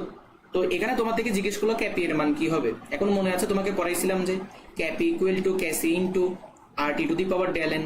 তাহলে ক্যাপি ইকুয়াল টু হচ্ছে K C into RT to the power কি ডেল এন। বুঝতে কি পারছি? তাহলে ক্যাপি ইকুয়াল টু কি হবে? ক্যাপি ইকুয়াল টু হবে যে KC into RT to the power del N. তাহলে এবার তুমি চিন্তা করো এখানে ডেল এন এর মান কত হবে। বাম পাশে আছে 3 মোল, ডান পাশে আছে 1 মোল, তাহলে 1 থেকে 3 বিয়োগ করো, উৎপাদক মাইনাস বিক্রিয়ক, তাহলে -2। তার মানে এটা তোমার অ্যান্সার হবে যে খ নাম্বারটা। এটা তোমার কত নাম্বার অ্যান্সার হবে? এটা তোমার খ নাম্বারটা অ্যান্সার হবে। ঠিক আছে, এটা তোমার খ নাম্বারটা অ্যান্সার হবে। এটা কি বুঝছো? একটু করে সবাই বলো তো। আজকের ক্লাসটা যে কতক্ষণ হবে কে জানে। 3 ঘন্টা হলে কি কারো কোনো সমস্যা হবে? আচ্ছা 3 ঘন্টা নিব না, এমনি তো বলবো। দেখি বলো তো এটা বুঝছো কিনা।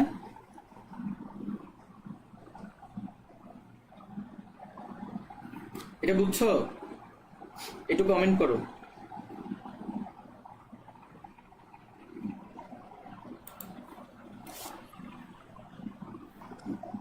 আচ্ছা বুঝে থাকলে 29, 30, 31, 33 এই চারটা আমি তোমাদেরকে হোমওয়ার্ক দিয়ে দিচ্ছি। এগুলো একই রকম, তোমাদেরকে যা যা বেসিক বুঝাইছি ওইটার উপরে। 32 নাম্বারটা পারবা না, এটা একটু বেসিক আছে। দেখো কি বললো 32 নাম্বারে। তোমাকে একটা বিক্রিয়া দিল, সালফার ডাইঅক্সাইড আর ½ মোল অক্সিজেন। এরা বিক্রিয়া করে তোমার উৎপন্ন করতেছে সালফার ট্রাইঅক্সাইড। বললো যে এটার যে সাম্য ধ্রুবক সেটা হচ্ছে K1। তো এটা দিয়ে তোমাকে বললো যে এই যে সালফার ট্রাইঅক্সাইড 2 মোল সালফার ট্রাইঅক্সাইড, এটা যখন ভাঙবে, ভেঙে যখন 2 মোল সালফার ডাইঅক্সাইড আর অক্সিজেন হবে, এটার সাম্য ধ্রুবক হচ্ছে K2। এখন বললো যে এই K1 আর K2 এর মধ্যে সম্পর্ক স্থাপন করো। প্রশ্নটা বুঝাইতে পারছি? অর্থাৎ তোমাকে একটা বিক্রিয়া দিল, সালফার ডাইঅক্সাইড আর ½ মোল অক্সিজেন বিক্রিয়া করে সালফার ট্রাইঅক্সাইড হচ্ছে, তার সাম্য ধ্রুবক হচ্ছে K1। তো বললো যে সেটা যদি হয় তাহলে নিচের এই বিক্রিয়াটার সাম্য ধ্রুবক বের করো। ঠিক আছে, এটা আমি বুঝাই দিচ্ছি। ঠিক আছে, এটা আমি একটু বুঝাই দিচ্ছি, তোমরা জাস্ট বুঝে নাও। তাহলে দেখো খেয়াল করো, তার মানে কি আমার বাম পাশে কাকে আনতে হবে? সালফার ট্রাইঅক্সাইডকে। তাহলে কি করতে হবে? বিক্রিয়াটাকে উল্টা করে দাও।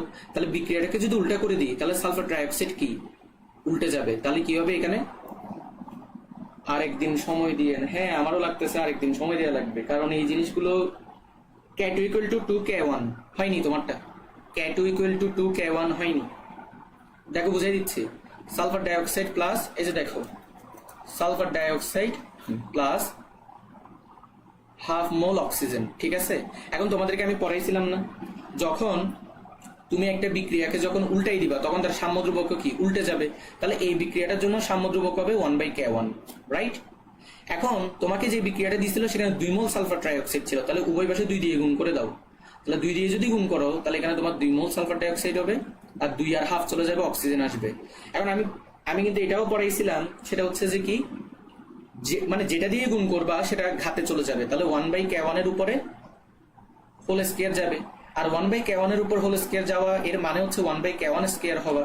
তার মানে টোটালি আমি যদি বলি, এটা এখন মুছে দিই, তার মানে টোটাল কথা হচ্ছে যে কি, টোটাল কথা হচ্ছে যে মূলত এরকম তুমি যেটা করলা এই যে বিক্রিয়াটা, এখন চিন্তা করো তোমাকে কিন্তু এই বিক্রিয়ার সাম্য ধ্রুবক বলছিল যে K2। তাহলে তুমি কি বলতে পারো না প্রশ্ন মতে K2 = 1/K1 স্কয়ার, বলতে পারো। এখন দেখো তো কে2 ইকুয়াল টু কে1 স্কয়ার কিন্তু এখানে নাই, এখানে যেটা আছে সেটা হচ্ছে কি কে1 স্কয়ার ইকুয়াল টু 1/k2। তো তুমি এটাকে উল্টাই দাও, উল্টাই দিলে তোমার কি হবে, কে1 স্কয়ার ইকুয়াল টু 1/k2। তার মানে এটাই হচ্ছে তোমাদের অ্যান্সার হবে, অর্থাৎ খ নাম্বারটা অ্যান্সার হবে। আচ্ছা প্রশ্ন বোঝা যাচ্ছে না, কিন্তু আমি যে বুঝাইছি ওইটা বুঝছে কিনা বলো, ওইটা যদি বুঝো তাহলে প্রশ্নটার অ্যান্সার পারবে। একটা স্লাইডে অনেক প্রশ্ন, এটা একটা এক্সপেরিয়েন্স হইলো যে এটা আর করা যাবে না আর কি। আচ্ছা এটা কি বুঝছো, এটা বুটেক্সে আসছিল, যারা দেখতেছো না আর কি, এটা বুটেক্সে আসছিল, এটা বলা যায় না এসে যেতে পারে অন্য কোনো জায়গায়। দেখি বলো তো বুঝছো কিনা। এত টপিক আরো বাকি আছে। তোমরা যদি আমাকে যদি আর 1 ঘন্টা সময় দাও এগুলো কিন্তু শেষ হয়ে যাবে। তোমরা কি 11:30 পর্যন্ত ক্লাস করবা, মানে টোটাল ক্লাস 2.5 ঘন্টা হচ্ছে আর কি। যদি সময় দাও এটা শেষ হয়ে যাবে, তোমাদের থেকে আমি জেনে নিচ্ছি। বলো 32 নাম্বার ম্যাথটা বুঝছো? বুঝছি, অন্যরা বলো।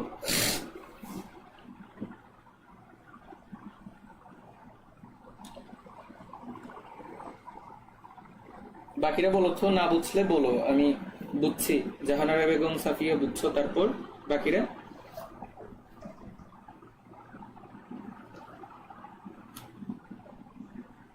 বাকিরা কি বুঝো নাই? একটু কাইন্ডলি কমেন্ট করো। আরেকটা লেকচার নেন। আচ্ছা আরেকটা লেকচার নিলে যেটা হয় তোমাদের আসলে যে মানে রুটিনই ছিল ওইখানে আসলে হচ্ছে 3টা লেকচারে দেয়, এখন আরেকটা লেকচার নিলে দেখা যাবে যে রুটিন এলোমেলো হয়ে গেছে। তো আমি ওই জন্যই চাচ্ছি মানে কি কন্টিনিউ করবে 11:30 পর্যন্ত, কি বলো? আসলে এতক্ষণ লাগতো না, যেটা সত্যি কথা। যদি সত্যি কথা যদি বলি এতক্ষণ লাগার কথা ছিল না, মাঝখানে সিস্টেম ক্র্যাশ করছিল, ওই কারণে একটু সমস্যা হয়ে গেছিল। তোমাদের কি মতামত দেখি বলো তো, কি করা যায় বলো, তোমরা বলো করবা কিনা। বেশিক্ষণ লাগবে না, দেখি বলো তো। এই তাহলে 32 নাম্বার এমসিকিউ তো বুঝছো, আমি ওইটা স্কিপ করতেছি, তাইলে বুঝাই দিছি।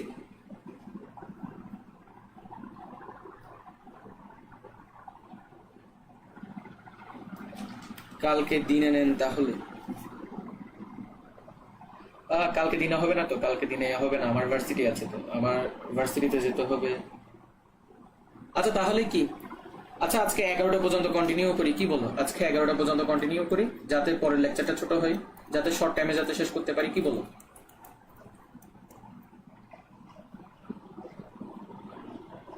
23 তারিখ পর্যন্ত রুটিন দিয়েছে, পরে নতুন রুটিন করার সময় একটা লেকচার এড করা লাগবে না, ওইটা একটু ঝামেলা হয়ে যায় বুঝছো, ওইটা একটু ঝামেলা হয়ে যায়। এখন কি করা যায় তোমরা বলো, তোমরা কালকে কখন ফ্রি আছে এটা বলো।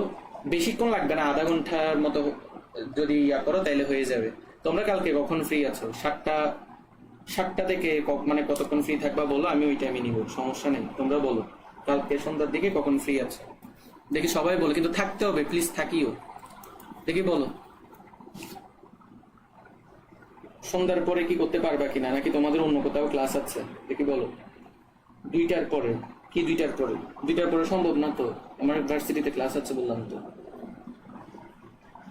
আচ্ছা রিয়া ফ্রি আছে, বাকিরা বলো তো। বেশিক্ষণ লাগার কথা না, যদি এই টপিকগুলো ক্লিয়ার না করি সামনের গুলো তাহলে আধা ঘন্টা মানে কি 1 ঘন্টার মতো লাগবে, আর ক্লিয়ার গুলো আধা ঘন্টা। ফ্রি আছে, ফ্রি আছো বলতেছো যে থাকতে কিন্তু হবে, সন্ধ্যায় নেন। তাহলে কি আমি 7টা বাজে দিব, কি বলো?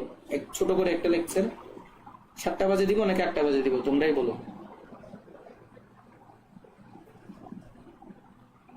তোমরাই ঠিক করো দেখি। 4টায় না, না সম্ভব না, সম্ভব না।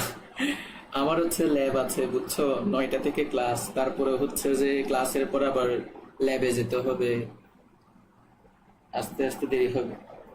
7টায় নেন, আর বাকিরা কি বলো?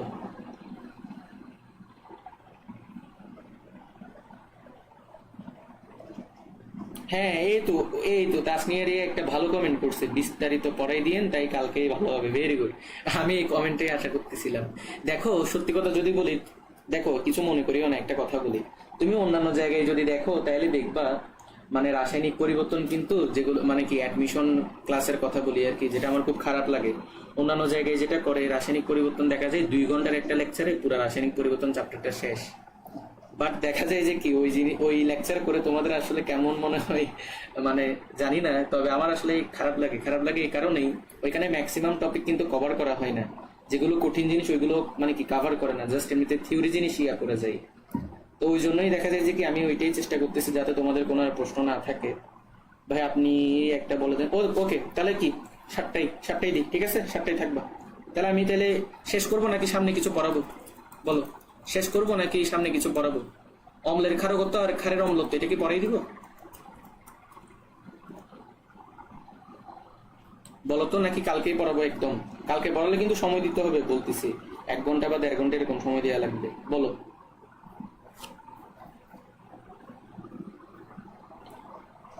দেখি, বলো আর কি পড়াবো কিনা। অলরেডি 1.5 ঘন্টা হয়ে গেছে, বলো।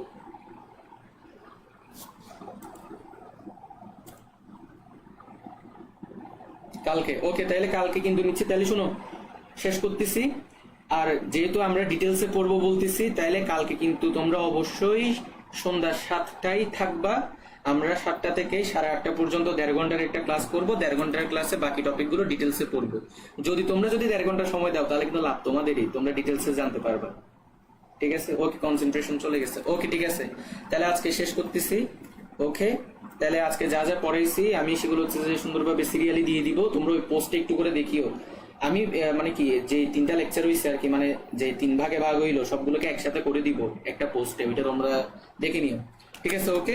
আর আজকের জন্য দুঃখিত যেহেতু বারবার ডিস্ট্রাকশন হলো। ওকে।